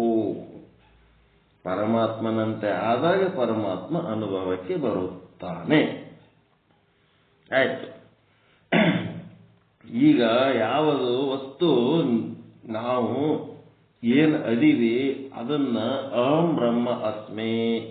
ಮತ್ತೆ ಅಹಂ ಬ್ರಹ್ಮ ಅಂದ್ರೆ ಎಂತ ಬ್ರಹ್ಮ? ಅಹಂ ಸದ್ರೂಪ ಬ್ರಹ್ಮ ಅಸ್ಮಿ, ಅಹಂ ಚಿದ್ರೂಪ ಬ್ರಹ್ಮ ಅಸ್ಮಿ, ಅಹಂ ಆನಂದ ರೂಪ ಬ್ರಹ್ಮ ಅಸ್ಮಿ, ಅಹಂ ನಿತ್ಯರೂಪ ಬ್ರಹ್ಮ ಅಸ್ಮಿ, ಅಹಂ ಏಕರೂಪ ಬ್ರಹ್ಮ ಅಸ್ಮಿ ಅಂದ್ರೆ ಪರಿಪೂರ್ಣ ರೂಪ ಬ್ರಹ್ಮ ಅಸ್ಮಿ. ಮತ್ತ ಸತ್ ಚಿತ್ತಾನಂದ ನಿತ್ಯ ಪರಿಪೂರ್ಣ ಶಿವೋಹಂ ಶಿವೋಹಂ, ನಾನು ಶಿವ ಅಂತೇಳಿ ಅನುಭವಿಸೋದಕ್ಕ ಇವೆಲ್ಲ ಸೈಡ್ ಸಪೋರ್ಟ್ಗಳಿವು. ಇವು ಗೊತ್ತಿರಲಿಲ್ಲ ಅಂತಂದ್ರ ಇದೇನ್ ತಿಳ್ಕೊಂಡಿರಿ, ಇದೇ ನೀವು ಬ್ರಹ್ಮಜ್ಞಾನ ಅಂತ ತಿಳ್ಕೊಂಡ್ಬಿಡ್ತೀರಿ. ಇದು ನಿಮ್ಮ ಬ್ರಹ್ಮಜ್ಞಾನ ಅಲ್ಲ. ಬ್ರಹ್ಮಜ್ಞಾನಕ್ಕ ಇವೆಲ್ಲ ಏನದವ? ಸಾಧನಗಳು, ಕರಣಗಳು, ಸಾಧನಗಳಷ್ಟೇ. ನೀವಿದೆಲ್ಲ ತಿಳ್ಕೊಂಡ್ರು ಬ್ರಹ್ಮಜ್ಞಾನ ಆತದ ಅಂದ್ಕೊಂಡ್ರ ಬ್ರಹ್ಮಜ್ಞಾನ ಆಗದಕ್ಕ ಅಂತಃಕರಣ ಹದ ಮಾಡ್ಕೊಳ್ಳೋದಷ್ಟೇ ನಿಮ್ಮ ಕೈಯಾಗದ. ಬ್ರಹ್ಮಜ್ಞಾನ ಆಗುವ ಕಾಲಕ್ಕೆ ಆಗ್ತಾವ. ಚಂದ ಮೇಕಪ್ ಮಾಡಿಕೊಂಡು, ಸಿಂಗಾರ ಮಾಡಿಕೊಂಡು, ಕುಂಕುಮ ಪೌಡರ ಎಲ್ಲ ಹಚ್ಕೊಂಡು ಹೂವ ಹಾಕೊಂಡು ರೇಷ್ಮೆ ಸೀರೆ ಉಟ್ಕೊಂಡು ಆಭರಣಗಳು ಹಾಕೊಂಡು ಅಲಂಕಾರ ಮಾಡಿಕೊಂಡು ಮುದ್ದಾಗಿ ಬಂದು ಇಷ್ಟು ಚಂದ ಮೇಕಪ್ ಮಾಡ್ಕೊಂಡು ಕುಂತೀನಿ ಅಂತೇಳಿ ಮುಂದೆ ಕುಂತವನಿಗೆ ನನಗೆ ಯಾಕೆ ಪಸಂದ್ ಮಾಡಲ್ಲ ನೀನು ಅಂತ ಕೇಳಕ್ ಬರ್ತದ? ಹೆಣ್ಣು ನೋಡ್ಲಕ್ ಬಂದವನಿಗೆ ಜಬರ್ದಸ್ತಿ ಮಾಡ್ಲಕ್ ಬರ್ತದೇನ್ರಿ? ನಾವು ಮೇಕಪ್ ಮಾಡ್ಕೊಂಡು ಕೂತಿ ಎಷ್ಟು ಖರ್ಚು ಮಾಡ್ಕೊಂಡಿವಿ ಅಂತೇಳಿ ಅವ ತಾನೇ ಯಾವಾಗ ಪಸಂದ್ ಮಾಡ್ಬೇಕು ಮಾಡ್ತಾನ ಇಲ್ಲ?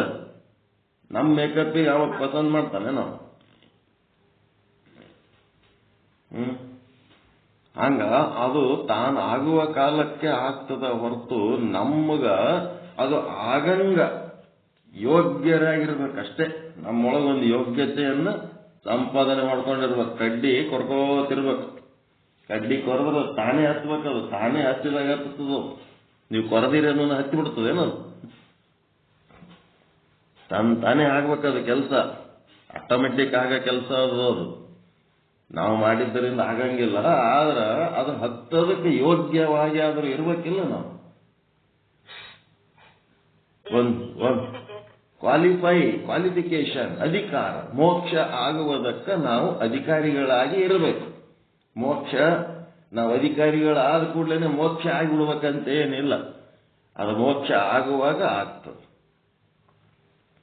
ಅವನು ಮೋಕ್ಷ ಪ್ರಕಟ ಆಗಿ ಅವನು ಬ್ರಹ್ಮಾಸ್ಮಿ ಆಗ್ಬೇಕಂತ ಅವನು ತಯಾರದಾಗೆ ಕೂತವನೆ. ನಾವು ಯೋಗ್ಯ, ನಮ್ಮ ಯೋಗ್ಯತೆಗಳು ಬೇಕಲ್ಲ. ಅದಕ್ಕೇನೇನು ಯೋಗ್ಯತೆಗಳು ಅನ್ನೋದು ಆವಾಸನ ಸಪ್ತ ಅವಸ್ಥೆಗಳಂತದವನು. ಅವುಗಳನ್ನು ತಿಳ್ಕೊಂಡ್ರೆ ಯಾವ ಅವಸ್ಥೆಗಳು ನಮಗೆ ಅಡ್ಡಿಪಡಿಸವನ್ನೋದು ಗೊತ್ತಾಗ್ತದೆ.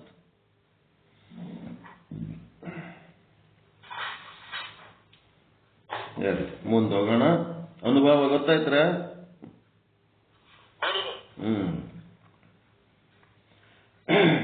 ನಾನು ಬ್ರಹ್ಮ ಅದೀನಿ ಅನ್ನೋದೇ ಅನುಭವ, ಮತ್ತಿನೇನಿಲ್ಲ. ಬ್ರಹ್ಮ ಅದೀನಿ ಬಾಯಿಲೆ ಹೇಳಿದ್ರಲ್ಲ, ಆಭಾಸನ ಬಾಯಿಲಿ ಅಂತ ಹೇಳೋದಲ್ಲ.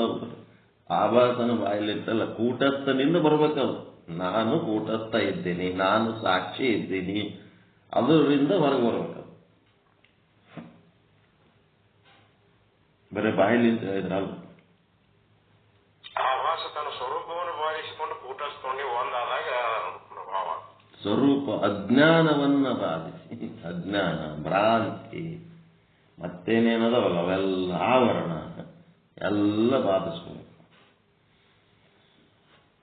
ಬಾಧಿಸೋದು ಅಂದ್ರೆ ಇಲ್ಲದಂಗೆ ಮಾಡ್ಕೋಬೇಕು. ಆದ್ದರಿಂದ ನೇತ್ರವೇ ಇಲ್ಲಿ ಪ್ರಮಾಣ. ಹೀಗೆ 6 ಪ್ರಮಾಣಗಳಿವೆ. 6 ಪ್ರಮಾಣಗಳನ್ನ ಕಂಡುಹಿಡಿಬೇಕಾದ್ರೆ 6 ಮಂದಿ ಅಪ್ಪದೇ ಶಾಸ್ತ್ರಕಾರರು. ಈ ಜ್ಞಾನಕ್ಕ 6 ಮಂದಿ ಶಾಸ್ತ್ರಕಾರರು ಇಲ್ಲಿ ಜ್ಞಾನ ಪಡ್ಕೊಂಡಾರ. ಅವ್ರು ಎಷ್ಟು ಕಷ್ಟಪಟ್ಟಾರ ಏನು ಗೊತ್ತಾಗಲ್ಲ ನಮಗೆ. ಆಗಿನ ಕಾಲದೊಳಗ ಇದು ಕಳ್ಳತನ ಅನ್ನೋದೇ ಗೊತ್ತಿಲ್ಲದ ಟೈಮ್ನಾಗ ಒಬ್ಬರದೊಬ್ಬರು ತಿಂದು ಬಿಡ್ತಿದ್ರಂತ. ಏನ್ ಬೇಕಾದ್ರೂ ತಗೊಂಡೋಗ್ಬಿಡ್ತಿದ್ರಂತ. ಕಳ್ಳತನ ಅಂತ ಗೊತ್ತು ಮಾಡಿ ಇದು ಕಳ್ಳತನ, ಇದು ಮಾಡಬಾರದು ಅನ್ನೋದು ಒಂದು ಸೂತ್ರ ಕಂಡುಹಿಡಿಬೇಕಾದ್ರೆ ಎಷ್ಟೋ ಜನ ಕಷ್ಟಪಟ್ಟಾರಂತ. ಕಳ್ಳತನ ಮಾಡ್ಲಿಲ್ಲ ಅಂದ್ರೆ ನಾವು ಆರಾಮಿರ್ತೀವಿ. ನಮ್ಮ ವಸ್ತುಗಳನ್ನ ನಾವು ಚೆನ್ನಾಗಿ ಇಟ್ಕೋಬೇಕು, ಇನ್ನೊಬ್ಬರ ವಸ್ತುಗಳನ್ನ ಮುಟ್ಟಬಾರದು ಅನ್ನೋದೇ ಒಂದು ಸೂತ್ರ. ಕಳಬೇಡ, ಕೊಲಬೇಡ, ಈಗೇನು ಅನ್ಲಕ್ ಬಹಳ ಸರಳದ. ಆದ್ರೆ ಇದು ಅನುಭವಕ್ಕೆ ತಂದುಕೋಬೇಕಾದ್ರೆ, ಒಂದು ದಯೆ ಅನ್ನೋದೇ ಅನುಭವಕ್ಕೆ ತಂದುಕೋಬೇಕಾದ್ರೆ, ಒಂದು ಕ್ಷಮೆ ಅನ್ನೋದು ಅನುಭವಕ್ಕೆ ತಂದುಕೋಬೇಕಾದ್ರೆ ಆಗಿನ ಕಾಲದಾಗ ಎಷ್ಟು ಕಷ್ಟಪಟ್ಟಾರ. ಅದೆಲ್ಲ ಓಟು ಒಂದು ಕ್ಷಣದಾಗ ನಾವಿಲ್ಲಿ ಅರ್ಥ ಮಾಡ್ಕೊಳಕತ್ತೀವಿ. ಅವ್ರ ಜನ್ಮಗಳನ್ನು ಕಳ್ಕೊಂಡಾರ ಈ ಸೂತ್ರಗಳನ್ನು ಕಂಡುಹಿಡಿಬೇಕಾದ್ರೆ. ಈಗ ನೋಡ್ರಿ 6 ಮಂದಿ ಈ ಪ್ರಮಾಣಗಳಿಗೆ 6 ಜನ ಶಾಸ್ತ್ರಕಾರರು ಹೇಳಿಕೊಂಡು ಬಂದಿದ್ದಾರೆ. ಇಲ್ಲಿ ಯಾರ್ಯಾರು ಯಾವ್ಯಾವ ಪ್ರಮಾಣಗಳನ್ನು ಅಂಗೀಕಾರ ಮಾಡಿದ್ದಾರೆ ಅಂತ ಹೇಳುವವರಿದ್ದೇವೆ.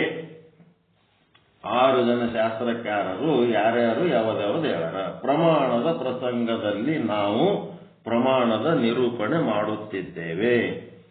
ಈಗ ಪ್ರಮಾಣದ ಪ್ರಸಂಗ ಬಂದಿದೆ. ಎಲ್ಲೆಲ್ಲಿ ಜ್ಞಾನವಾಗುತ್ತದೆ ಅಲ್ಲಲ್ಲಿ ಯಾವ್ಯಾವ ಪ್ರಮಾಣದಿಂದ ಆಗುತ್ತದೆ, ಯಾರ್ಯಾರು ಯಾವ್ಯಾವ ಪ್ರಮಾಣಗಳನ್ನು ಒಪ್ಪಿಕೊಂಡಿದ್ದಾರೆ. ಯಾರ್ಯಾರು ಅಂತಂದ್ರೆ ದರ್ಶನಕಾರರು, ಅವರೇನು ಸಣ್ಣವರಲ್ಲ. 6 ಪ್ರಮಾಣಗಳು ದರ್ಶನ, ತಾವು ದರ್ಶನ ಹೊಂದಿ ನಮಗ ಅವರ ಶಿಷ್ಯರ ಪರಂಪರೆಯ ಮೂಲಕ ಇವತ್ತು ನಮಗೆ ಒಂದು ತಲುಪಿಸ್ಯಾರ. ದರ್ಶನಕಾರರು. ಎಲ್ಲೆಲ್ಲಿ ಜ್ಞಾನ ಆಗ್ತದ, ಯಾವ ಯಾವ ಪ್ರಮಾಣದಿಂದ ಆಗ್ತದ, ಆ ಜ್ಞಾನವನ್ನ ಯಾರ್ಯಾರು ಒಪ್ಪುಕೊಂಡರ ಅವರೆಲ್ಲ ದರ್ಶನಕಾರರು. ಆ ದರ್ಶನಕಾರರಲ್ಲಿ 1ನೇ ದರ್ಶನಕಾರರು ಯಾರಪ್ಪ ಅಂದ್ರೆ ಚಾರ್ವಾಕರು. ಚಾರ್ವಾಕರು ಅವರು ಪ್ರತ್ಯಕ್ಷ ಪ್ರಮಾಣ ಒಂದನ್ನೇ ಅಂಗೀಕರಿಸುತ್ತಾರೆ. ಪ್ರತ್ಯಕ್ಷ ಪ್ರಮಾಣ ಒಂದನ್ನೇ ಅಂಗೀಕರಿಸುತ್ತಾರೆ. ಚಾರ್ವಾಕರನ್ನ ಏನಂತಾರಪ್ಪ ಅಂದ್ರೆ ಲೋಕಾಯತರು ಅಂತಾರೆ. ಅವರಿಗೆ ಚಾರ್ವಾಕರಿಗೆ ಲೋಕಾಯತರು ಅಂತ ಕರೆಯುತ್ತಾರೆ. ಚಾರ್ವಾಕರೆಂದರೆ ಯಾರು? ಚಾರ್ವಾಕರೆಂದರೆ ಯಾರು?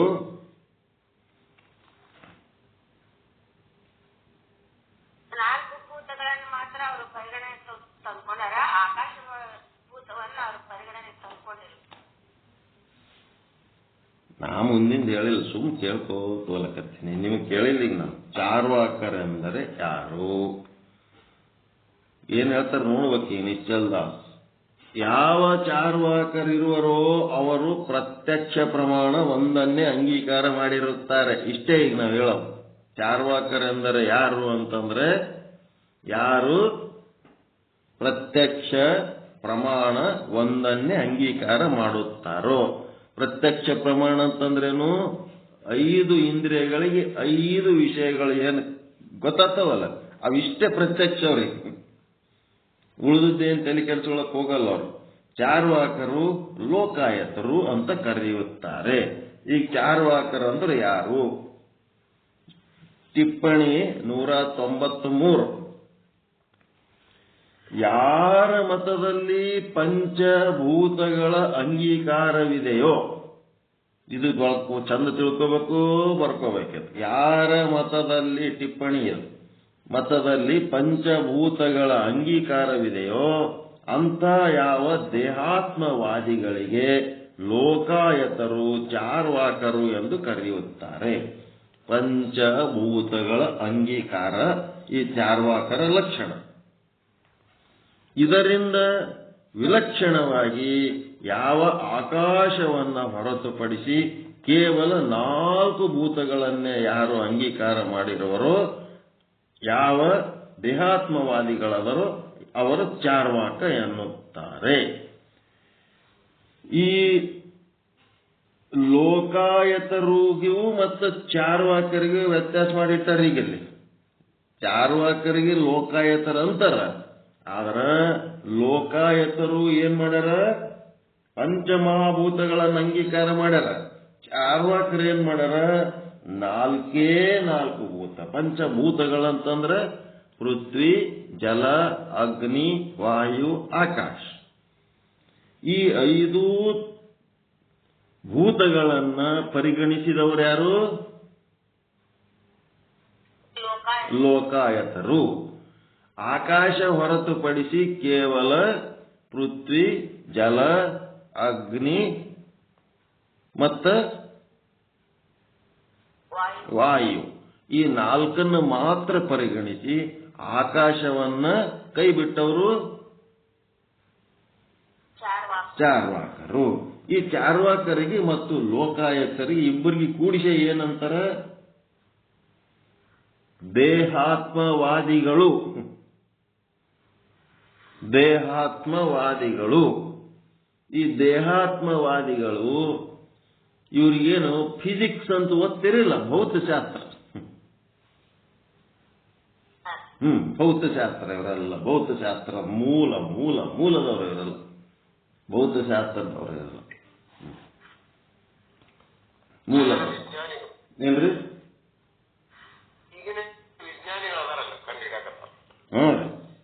ಎಲ್ಲ ಭೌತಶಾಸ್ತ್ರದವರು. ದೇಹಾತ್ಮವಾದಿಗಳು ಅಂದ್ರೆ ದೇಹವೇ ಆತ್ಮ ಎಂದು ಹೇಳುವವರು. ದೇಹವನ್ನೇ ಆತ್ಮ ಅಂತ ತಿಳಿದರ ಅವ್ರ ದೇಹನೇ ಆತ್ಮ. ಇದು ಬಿಟ್ಟರೆ ಮತ್ತೇನದ, ದೇಹನೇ ಆತ್ಮ ಅಂತ ತಿಳ್ಕೊಂಡ್ರ.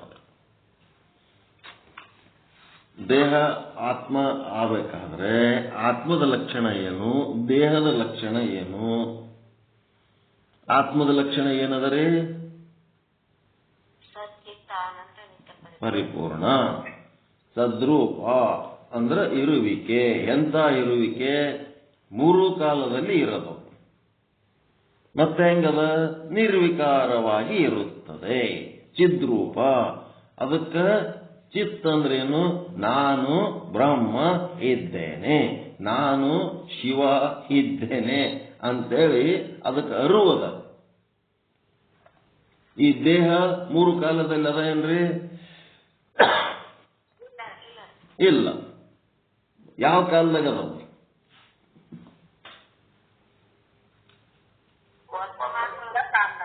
ಯಾವ ಕಾಲದಲ್ಲೂ ಇಲ್ಲದು. ಯಾವ ಕಾಲದಲ್ಲೂ ಇಲ್ಲ. ಘಟವೇ ಪುಷಿ ಘಟವೇ.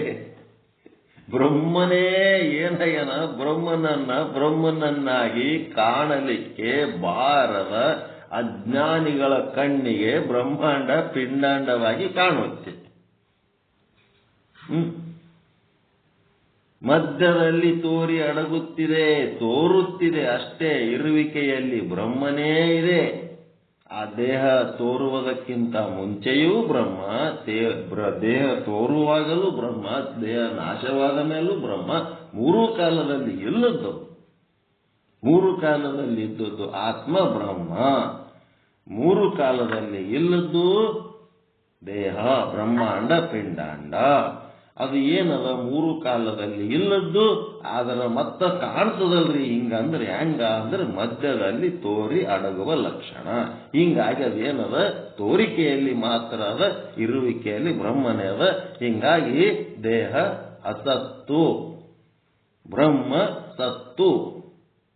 ದೇಹ ಬಾಲಕ, ಯುವಕ, ಮುದುಕ, ಹುಟ್ಟು, ಸಾವು, ರೋಗ, ಮತ್ತಿನ್ನೇನೇನೋ ಸುಖ ದುಃಖ, ಮಾನ ಅಪಮಾನ, ಲಾಭ ನಷ್ಟ, ಸಂಬಂಧ, ವಿಯೋಗ, ಸಂಯೋಗ ಏನೇನೋ ಆಗಿ ತೇಲಾಡ್ತದ, ತೊಳಲಾಡ್ತದ, ದುಃಖಿ ಆಗ್ಯದ. ವಿಕಾರ ವಿಕಾರ ವಿಕಾರ ವಿಕಾರ ವಿಕಾರ ಕ್ಷಣ ಕ್ಷಣಕ್ಕ ವಿಕಾರ ಆಗ್ತದ. ಆದ್ರೆ ಬಾಲಕನ ಒಳಗಿದ್ದವರು ನಾನತ್ವ, ಯುವಕನೊಳಗಿರುವ ನಾನತ್ವ, ಮುದುಕನೊಳಗಿರುವ ನಾನತ್ವ ಏನಾದ್ರು ಚೇಂಜ್ ಆಗ್ಯದನ್ರಿ? ನೀವು ಸಣ್ಣ ಕೂಸಿದ್ದಾಗ ನಾನು ಅಂತಿದ್ರಿ, ಈಗನೂ ನಾನು ಅಂತೀರಿ. ಮುದುಕರಾದ್ಮೇಲೂ ನಾನು ಅಂತೀರಿ. ಯೌವನದಲ್ಲಿ ನಾನು ಅಂದ್ರಿ. ಒಳಗಿರುವ ನಾನತ್ವದಾಗ ಏನಾರ ವ್ಯತ್ಯಾಸ ಆಗ್ಯದೇನು? ನಾನತ್ವ ಒಂದೇ ಅದ. ದೇಹ ಏನಾಗ್ಲಕತ್ತದ? ವಿಕಾರಿ ಆಗ್ಲಕತ್ತದ. ನಾನು ಅನ್ನೋಂಥದ್ದು ಏನು ನಿಮ್ಮದು ಲಕ್ಷಾರ್ಥ ಅದ. ತೋಮ ಪದದ ಲಕ್ಷಾರ್ಥ. ಆ ಲಕ್ಷಾರ್ಥದ ಏನು ವ್ಯತ್ಯಾಸ ಇಲ್ಲ. ಹೀಗಾಗಿ ದೇಹ ಆತ್ಮವಾದ, ದೇಹನೇ ಆತ್ಮ ಅನ್ನೋದು ಮುಂದೆ ಸುಳ್ಳು ಮಾಡ್ತಾರ. ಈಗ ಸದ್ಯಕ್ಕೆ ಚಾರ್ವಾಕರ ಲೆಕ್ಕದ ದೇಹಾತ್ಮವಾದ ತಿಳ್ಕೋಬೇಕಷ್ಟೇ. ಆ ದೇಹಕ್ಕ ನಾನು ದೇಹ ಅಂತ ಏನಾರೇ ಗೊತ್ತದೇನು?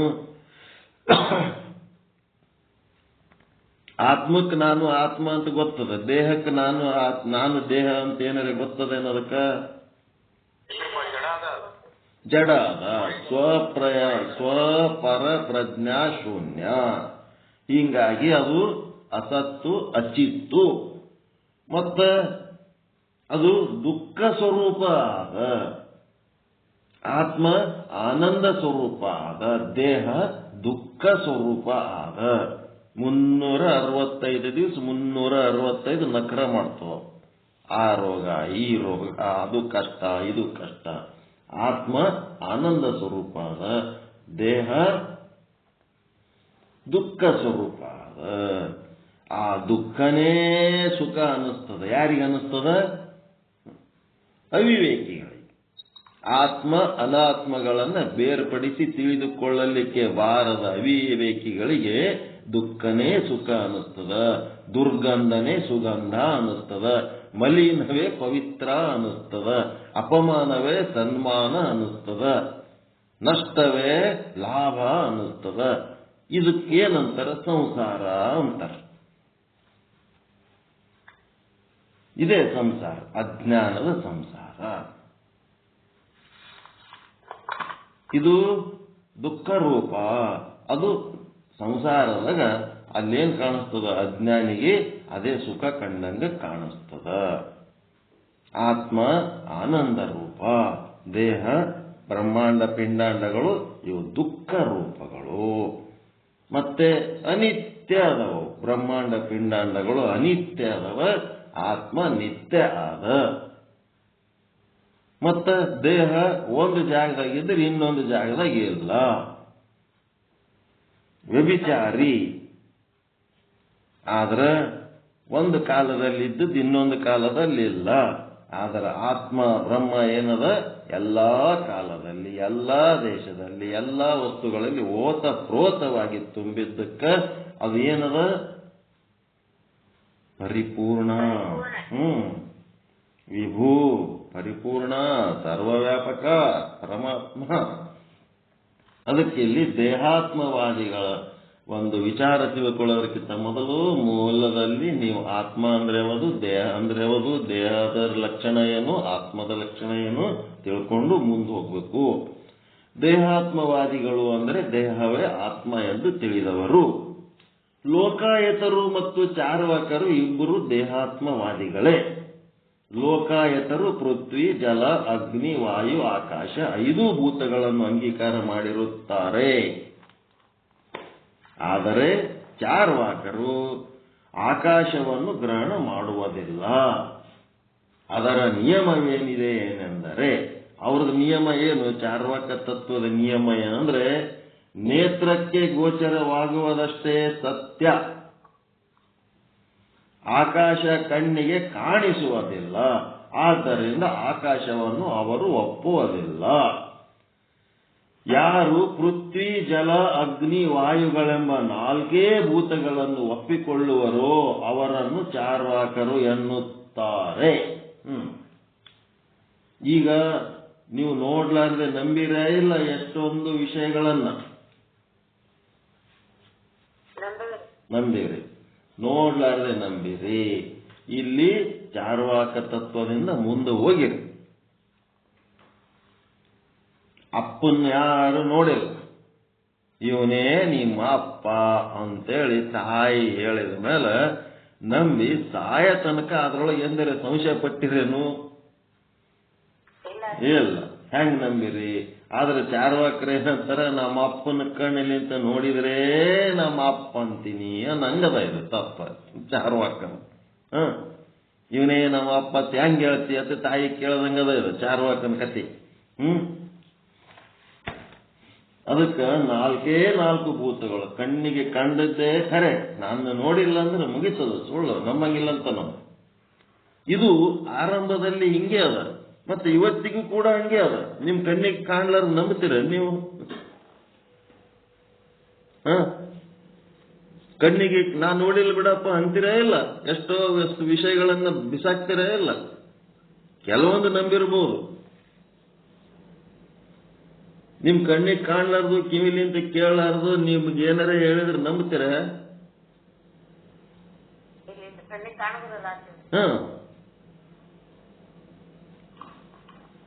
ಕೃಷ್ಣ ಮತ್ತು ಅರ್ಜುನ ಇಬ್ರು ಕೂಡಿ ಹೋಗುವಾಗ ಪಕ್ಷಿಗಳು ಬೇರೆ ಬೇರೆ ಪಕ್ಷಿಗಳ ಹೆಸರು ಹೇಳ್ತಾನ. ಹೇಳಿದ್ರ ಏನ್ ಮಾಡ್ತಾನ ಅರ್ಜುನ? ಆಯ್ತಪ್ಪ ಅಂತಿರ್ತಾನ. ಪಕ್ಷಿ ಗಿಣಿ ಅದಾವ ಅಂದ್ರು ಆಯ್ತಂತಾನ, ಪಾರಿವಾಳ ಅದಾವ ಅಂದ್ರು ಆಯ್ತಂತಾನ, ಮತ್ತಿನ್ನೇನೋ ಹೇಳಿದ್ರು ಆಯ್ತಾಯ್ತಂತ. ಅವನ್ ಕೃಷ್ಣನ್ ತಲೆ ಕೆಟ್ಬಿಡ್ತು. ಅವು 4 ಪಕ್ಷಿ ನೀನು ನೋಡಿದಿ, ನಾನು ನೋಡಿನಿ. ನಾನು ಹಂಗೆ 5 ನಿಮಿಷಕ್ಕೊಮ್ಮೆ ಚೇಂಜ್ ಮಾಡ್ಲಕತ್ತೀನಿ. ಆ ಪಕ್ಷಿ ಇದ್ದು ಈ ಪಕ್ಷಿ ಎಲ್ಲ ಅಂತಿದಲ್ಲ, ಏನಿದೆ ನಿಂದ ಅಂದ್ರ? ಅದಕ್ಕ ಅರ್ಜುನ ಏನ್ ಹೇಳ್ತಾನ, ನನಗ ಕೃಷ್ಣ ನಿನ್ನ ಮಾತಿನ ಮೇಲೆ ನಂಬಿಕೆ ಅದು ಮಾರಾಯ. ಈ ಜಗತ್ತಿನಲ್ಲಿ ಕಾಣುವ ದೃಶ್ಯಗಳ ಮೇಲೆ ನನಗೆ ನಂಬಿಕೆ ಇಲ್ಲ. ಜಗತ್ತಿನಾಗ ಕಾಣುವ ದೃಶ್ಯಗಳು ಇದು ಮಿಥ್ಯಾ ಜಗತ್ತು. ಇಲ್ಲಿ ದೃಶ್ಯ ಯಾವಾಗ್ಲೂ ಒಂದೇ ತರ ಇರಂಗಿಲ್ಲ. ಎಲ್ಲಾ ದೃಶ್ಯಗಳು ಚೇಂಜ್ ಆಗ್ತಿರ್ತಾವ. ನಾವು ಗುರುವಿನ ವಾಕ್ಯ ಶಾಸ್ತ್ರ ವಾಕ್ಯಗಳನ್ನು ನಂಬಿದವರು, ಈ ಜಗತ್ತಿನ ದೃಶ್ಯಗಳನ್ನು ನಂಬಿದವರಲ್ಲ ಅಂತ ನಾವು ಸತ್ಯವನ್ನು ನಂಬಿದವರು. ನಾವು ಮಿಥ್ಯವಾದ ಜಗತ್ತಿನ ಮಿಥ್ಯ ದೃಶ್ಯಗಳನ್ನು ನಾವು ನಂಬಿದವರಲ್ಲ. ಸತ್ಯ ವಸ್ತು ಯಾವ ಪಕ್ಷಿ ಇದ್ರೆ ಏನಾಯ್ತು, ಆ ಪಕ್ಷಿ ಒಳಗಿರೋ ಬ್ರಹ್ಮ ಒಂದೇ ಹೌದಾ ಇಲ್ಲ? ಯಾವ ಪಕ್ಷಿ ಇದ್ರೆ, ಯಾವ ವ್ಯಕ್ತಿಗಳಿದ್ರೆ ಏನಾಯ್ತು, ಯಾವ ವಸ್ತು ಇದ್ರೇನೆ ಅದ್ರೊಳಗಿರೋ ಬ್ರಹ್ಮನ ಕಡೆ ನಮ್ಮ ಲಕ್ಷ್ಯ ಇಟ್ಕೊಂಡು ಆ ಬ್ರಹ್ಮನ ಕಡೆ ಹೋದ್ರೆ ಯಾವಿದ್ರಿ ನಮಗೆ ಏನ್ ಮಾಡೋದು?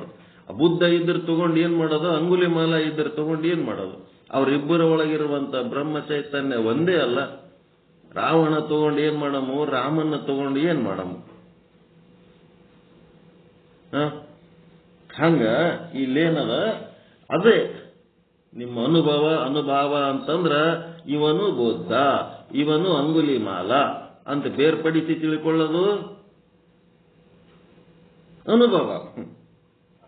ಅವರ್ಯಾರೋ ಇಬ್ಬರ ಮಧ್ಯದೊಳಗಿರುವಂತ,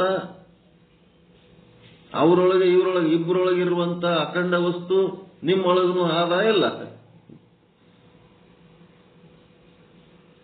ಬ್ರಹ್ಮತತ್ವ ಬುದ್ಧನೊಳಗೂ ಅದೇ ಬ್ರಹ್ಮತತ್ವ, ಅಂಗುಲಿ ಮಾಲನೊಳಗೂ ಅದೇ ಬ್ರಹ್ಮತತ್ವ, ನಿಮ್ಮೊಳಗಿರೋದನ್ನು ಅದೇ ಬ್ರಹ್ಮತತ್ವ, ತ್ರೇತಾಯುಗದ ರಾಮನಲ್ಲಿರೋದು ಅದೇ ಬ್ರಹ್ಮತತ್ವ, ದ್ವಾಪರ ಯುಗದ ಕೃಷ್ಣನಲ್ಲಿರೋದು ಅದೇ ಬ್ರಹ್ಮತತ್ವ, ಕಲಿಯುಗದ ಮೋದಿ ಒಳಗಿರೋದನ್ನು ಅದೇ ಬ್ರಹ್ಮತತ್ವ, ಎಲ್ಲರೊಳಗಿರೋದು ಅದೇ ಬ್ರಹ್ಮತತ್ವ, ನಿಮ್ಮೊಳಗೂ ಅದೇ ಅದ.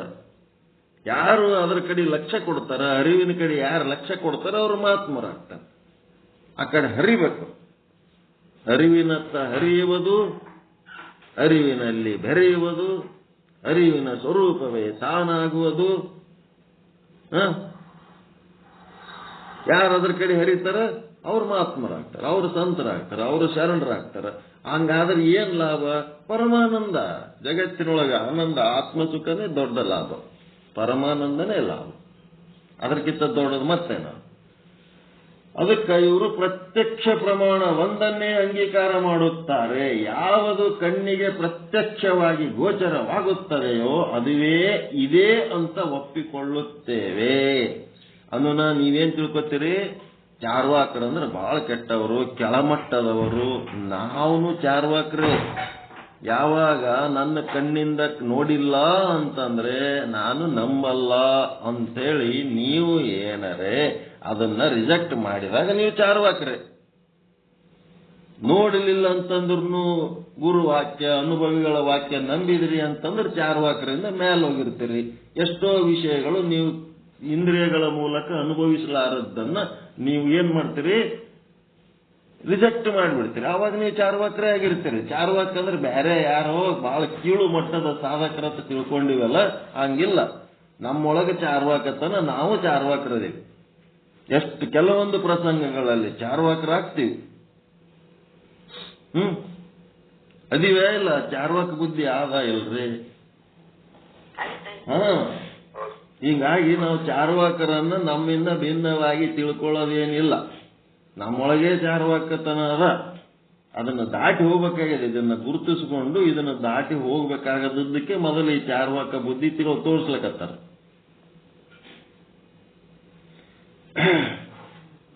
ಕಣ್ಣಿಗೆ ಕಾಣಿಸಲಾರದ್ದನ್ನು ಇಲ್ಲ ಎನ್ನುತ್ತೇವೆ. ಕಣ್ಣಿಗೆ ಯಾವುದು ಗೋಚರವಾಗುತ್ತಿದೆಯೋ ಅದನ್ನು ಮಾತ್ರ ಇದೆ ಎನ್ನುತ್ತೇವೆ. ಇವರು ಪ್ರತ್ಯಕ್ಷ ಪ್ರಮಾಣ ಒಂದನ್ನೇ ಅಂಗೀಕಾರ ಮಾಡುತ್ತಾರೆ. ಚಾರ್ವಾಕರು ಆಕಾಶವನ್ನ ಗ್ರಹಣ ಮಾಡುವುದಿಲ್ಲ. ಅವರ ನಿಯಮವೇನೆಂದರೆ ನೇತ್ರಕ್ಕೆ ಗೋಚರವಾಗುವುದಷ್ಟನ್ನೇ ಸತ್ಯ ಎನ್ನುತ್ತಾರೆ. ಆಕಾಶ ಕಣ್ಣಿಗೆ ಕಾಣಿಸುವುದಿಲ್ಲ. ಆಕಾಶ ರಿಜೆಕ್ಟ್ ಮಾಡ್ಯಾರಂದ್ರೆ ಯಾಕೆ ಮಾಡ್ಯಾರಪ್ಪ ಅಂದ್ರೆ ಕಣ್ಣಿಗೆ ಕಾಣಲ್ಲ. ಅವ್ರಿಗೆ 4 ಕಣ್ಣಿಗೆ ಕಾಣಿಸ್ತಾವ, 4 ಸಾಕಂತಾರ ಅವರು. ಈಗ ನೀವು ಏನ್ ನೋಡ್ಲಕತ್ತೀರಲ್ಲ, ಮೇಲೆ ಕಂಡ ಆಕಾಶ, ಅದು ಆಕಾಶ, ನೀವು ನೋಡುವ ಆಕಾಶ ಸರಿನಾ? ಅದು ಏನು ನೋಡ್ಲಕತ್ತೀರಿ ನೀವು? ಪ್ರಕಾಶವನ್ನು ನೋಡ್ಲಕತ್ತೀರಿ ನೀವು. ಆಕಾಶ ನೋಡಿರ? ಪ್ರಕಾಶವನ್ನೇ ನೀವು ಆಕಾಶ ಅಂತ ತಿಳ್ಕೊಂಡಿರಿ. ಪ್ರಕಾಶ ಇಲ್ಲದಾಗ ಕತ್ತಲು ಕಾಣ್ಲಕತ್ತದ, ಪ್ರಕಾಶ ಇದ್ದಾಗ ಬೆಳಕು ಕಾಣ್ಲಕತ್ತದ, ಅಷ್ಟೇ. ಆಕಾಶ ಕಣ್ಣಿಗೆ ಕಾಣಲ್ಲ, ನಿರಾಕಾರದ. ನಿರಾಕಾರ ಇದ್ದದಕ್ಕೆ ಅದಕ್ಕೆ ಕಾಣಂಗಿಲ್ಲ. ಹಿಂಗಾಗಿ ಅದು ನಮ್ಮ ಕಣ್ಣಿಗೆ ಕಾಣಲ್ಲ, ನಾವು ಒಪ್ಪಂಗಿಲ್ಲ, ಬ್ಯಾಡ್ ಬಿಡಪ್ಪ ನಾವು ನೋಡಿಲ್ಲ ಅಂತಾರವ್ರು. ಯಾರು ಪೃಥ್ವಿ ಜಲ ಅಗ್ನಿ ವಾಯುಗಳೆಂಬ 4 ಭೂತಗಳನ್ನು ಒಪ್ಪಿಕೊಳ್ಳುವರೋ ಅವರು ಚಾರ್ವಾಕರು ಎನ್ನುತ್ತಾರೆ. ಇವರು ಪ್ರತ್ಯಕ್ಷ ಪ್ರಮಾಣ ಒಂದನ್ನೇ ಅಂಗೀಕಾರ ಮಾಡುತ್ತಾರೆ. ಪ್ರತ್ಯಕ್ಷ ಪ್ರಮಾಣದಾಗ ಏನಾಗ್ತದ? ನಿಮ್ಮ ವೃತ್ತಿ ಮತ್ತು ವೃತ್ತಿ ಉಪಹಿತ ಚೇತನ, ವಿಷಯ ಉಪಹಿತ ಚೇತನ ಏನಾಗ್ತದ? ಕೂಡಲ ಸಂಗಮ. ಎರಡು ಚೇತನಗಳು ಎಲ್ಲಿ ಕಲಿತವ? ವೃತ್ತಿ ಮತ್ತು ವಿಷಯ ಎರಡು ಒಂದೇ ದೇಶದಲ್ಲಿ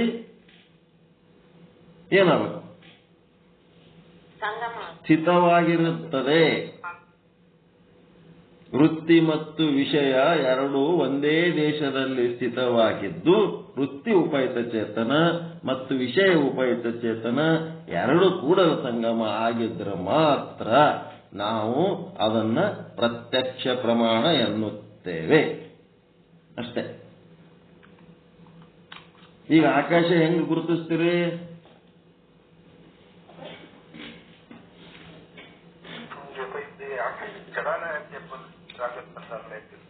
ಈಗ ಆಕಾಶ ಗುರುತಿಸ್ಬೇಕಲ್ಲ, ಹೆಂಗ್ ಮಾಡ್ತೀರಿ? ಹಿಂಗ್ ಸೌಂಡ್ ಮಾಡಬೇಕು. ಆಕಾಶದ ಲಕ್ಷಣ ಗುಣ ಏನದ? ಆಕಾಶದ ಗುಣ ಶಬ್ದ. ಅದಕ್ಕೊಂದು ಗುಣ ಅದ, ಸೌಂಡ್ ಮಾಡೋ ಗುಣ ಅದ ಆಕಾಶಕ್ಕ. ನೀವು ಹೆಲಿಕಾಪ್ಟರ್, ರಾಕೆಟೋ, ಏರೋಪ್ಲೇನೋ ಏನೋ ಒಂದು ತಗೊಂಡು ಮೇಲೆ ಹೋಗುವಾಗ ಒಂದು ಮಟ್ಟದ ತನಕ ಅಷ್ಟೇ ಇದು ಸೌಂಡ್ ಬರ್ತದ. ಆ ಕಡೆ ಮ್ಯಾಲ್ ಹೋದ್ರಿ, ಇನ್ನ ಮ್ಯಾಲ್ ಹೋದ್ರಿ ಅಂದ್ರೆ ಅಲ್ಲಿ ಸೌಂಡ್ ಇಲ್ಲ. ಆ ಸೌಂಡ್ ಇಲ್ಲದಕ್ಕ ಸ್ಪೇಸ್ ಅಂತಾರ, ಅಂತರಿಕ್ಷ ಅಂತಾರ ಅದಕ್ಕೆ. ಅದ್ರ ಕೆಳಗೆ ಎಲ್ಲಿ ತನಕ ಸೌಂಡ್ ಆಗ್ತದ ಅಲ್ಲಿ ತನಕನೇ ಆಕಾಶ. ಈಗ ನಿಮ್ ಮನ್ಯಾಗ ಕೂತು ಸೌಂಡ್ ಮಾಡಿದ್ರೆ ಸೌಂಡ್ ಆಗ್ಲಕತ್ತದ ಅಂದ್ರೆ ಆಕಾಶ ನಿಮ್ ಮನ್ಯಾಗನು ಅದ. ನಿಮ್ ಒಳಗ್ ಸೌಂಡ್ ಆಗ್ಲಕತ್ತದ ಅಂದ್ರೆ ನಿಮ್ ಒಳಗ್ನು ಆಕಾಶ ಅದ. ಇದೆಲ್ಲ ತಿಳ್ಕೊಂಡು ಮುಂದೋಗೋಣ. ಯಾವುದು ಕಣ್ಣಿಗೆ ಪ್ರತ್ಯಕ್ಷವಾಗಿ ಗೋಚರವಾಗುತ್ತದೆಯೋ ಅದುವೇ ಇದೆ ಅಂತ ಒಪ್ಪಿಕೊಳ್ಳುತ್ತೇವೆ. ಯಾವುದು ಕಣ್ಣಿಗೆ ಕಾಣಿಸಲಾರದ್ದು ಇಲ್ಲ ಅಂತೀವಿ. ಅದಕ್ಕ ಏನಂತೀರಿ? ಇಲ್ಲ ಅಂತಂದ್ರೆ ಚಾರ್ವಾಕರು, ನಾಸ್ತಿಕರು ಕೂಡ ಅಂತಾರೆ. ನಾಸ್ತಿಕರು ನಾಸ್ತಿಕವಾದ ಅಂತೇನದಲ್ಲ, ಇದೆಲ್ಲ ಚಾರ್ವಾಕರು. ದೇವರು ಇಲ್ಲ, ಇದ್ದರೆ ಏನಾಗಬೇಕಿತ್ತು?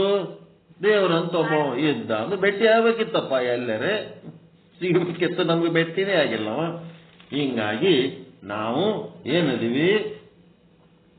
ನಮಗೆ ಯಾವುದು ಇಂದ್ರಿಯಕ್ಕೆ ಗೋಚರ ಆಗಿಲ್ಲ ಅದನ್ನ ನಾವು ನಂಬಲ್ಲ. ಇದು ಚಾರ್ವಾಕ ಸಿದ್ಧಾಂತ. ಇದ್ದರೆ ನಮಗೆ ಭೇಟಿ ಆಗಬೇಕಿತ್ತು, ಇಲ್ಲ ಅಂತ ನಮಗೆ ಭೇಟಿ ಆಗಿಲ್ಲ ಅಂದ್ರೆ ಇಲ್ಲ ಅಂತೀವಪ್ಪ. ಹೆಂಗದ?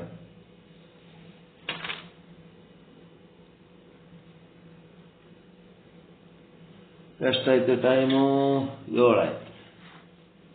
ಮತ್ತ ಮುಂದೇನ್ ಮಾಡಮು? ಇದು ಚಾರ್ವಾಕರು ಮತ್ತು ಲೋಕಾಯತರದಾಯ್ತು.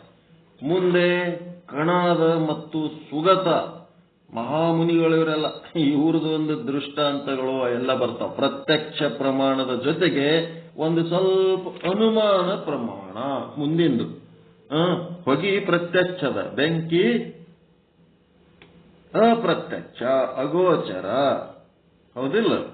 ಅಗೋಚರವಾದದ್ದನ್ನ ಹೊಗೆ ನೋಡಿ ಬೆಂಕಿ ಆದ ಅಂತ ನಾವು ಹೆಂಗ ಅನುಮಾನ ಪ್ರಮಾಣದಿಂದ ತಿಳ್ಕೊತೀವಿ, ಆ ಪ್ರಮಾಣ ಪ್ರತ್ಯಕ್ಷ ಪ್ರಮಾಣ ಪ್ಲಸ್ ಅನುಮಾನ ಪ್ರಮಾಣ. ಹೊಗೆನೂ ನೋಡ್ತೀವಿ, ಬೆಂಕಿ ಆದಂತನೂ ತಿಳ್ಕೊತೀವಿ. ಈ ರೀತಿ ತಿಳ್ಕೊಳ್ಳೋದಕ್ಕೆ ಮುಂದ ಕಣಾದ ಮತ್ತು ಸುಗತ ಮತಗಳು ಅಂತ ಬರ್ತಾರ. ಅವ್ರು ಹೇಳ್ತಾರ ಇದು ವಿಷಯ ನಾಳೆ ತಗೊಳ್ಳೋಣ.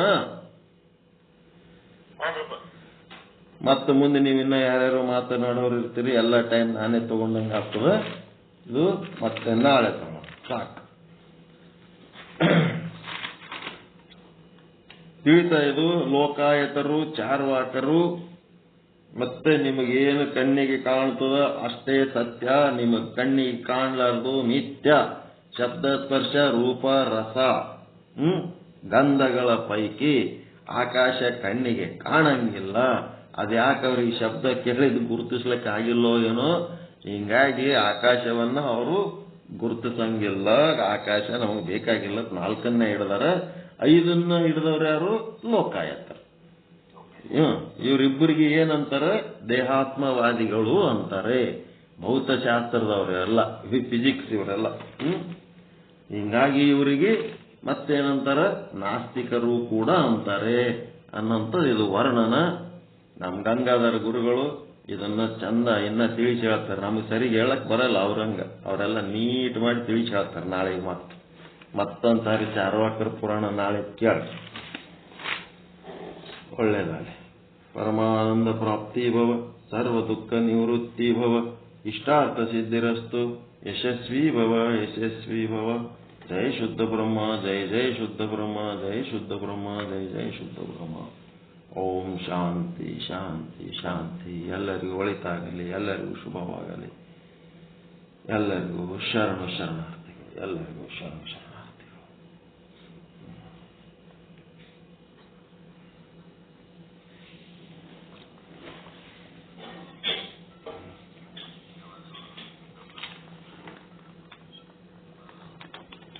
ಸೌಂಡ್ ಜಾಸ್ತಿ ಮಾಡಿ ನೀವು ಪೂರ ಸಣ್ಣ ಸಿದ್ದೇಶ್ವರ ಸ್ವಾಮಿಗಳು ಮಾಡ್ದಂಗೆ ಮಾಡ್ತಾರೆ. ಮೊಬೈಲ್ ಬಾಯಿ ಸಮೀಪ ಇಟ್ಕೊಂಡು ಚಂದ ಸ್ಪಷ್ಟವಾಗಿ ಉಚ್ಚಾರ, ಶಬ್ದನೇ ಕೇಳ್ಸಂಗಿಲ್ಲ ನೀವು ಹೇಳೋದು. ಕಲ್ಯಾಣಪ್ಪ ಗುರುಗಳು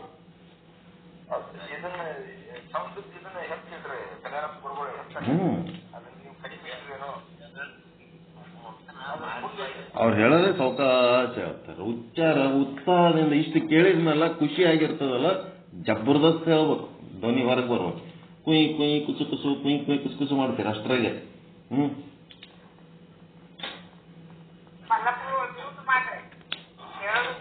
ಏನು ಕೇಳ್ಸಲ್ಲ ಅವ್ರು ಹೇಳೋದು. ಬೆಳಕು ಬರ್ಬೇಕು ಹೊರಗೆ.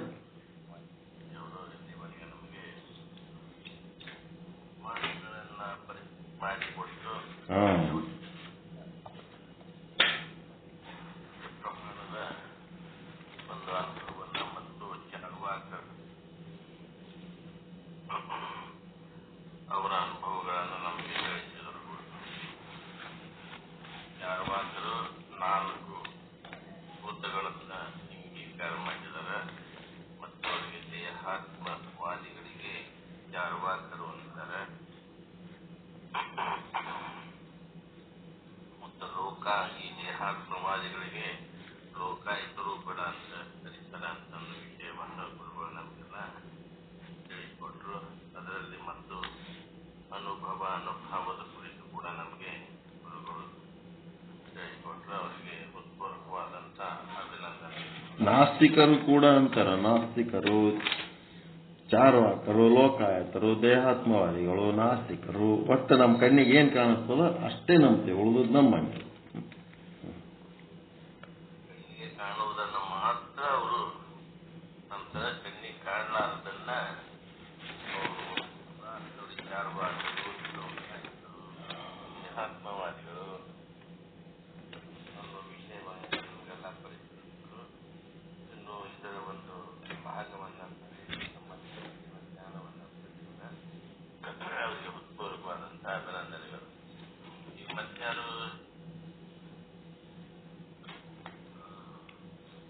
ನಾಗರಸ್ತಮ ನೀವೇನು ಹೇಳ್ತೀರಿ?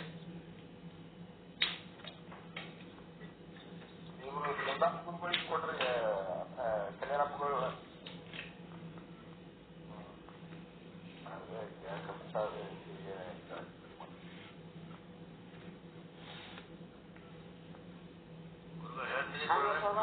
ಭಾವದ ಮುಂದಿನ ಭಾವ ಅಂತ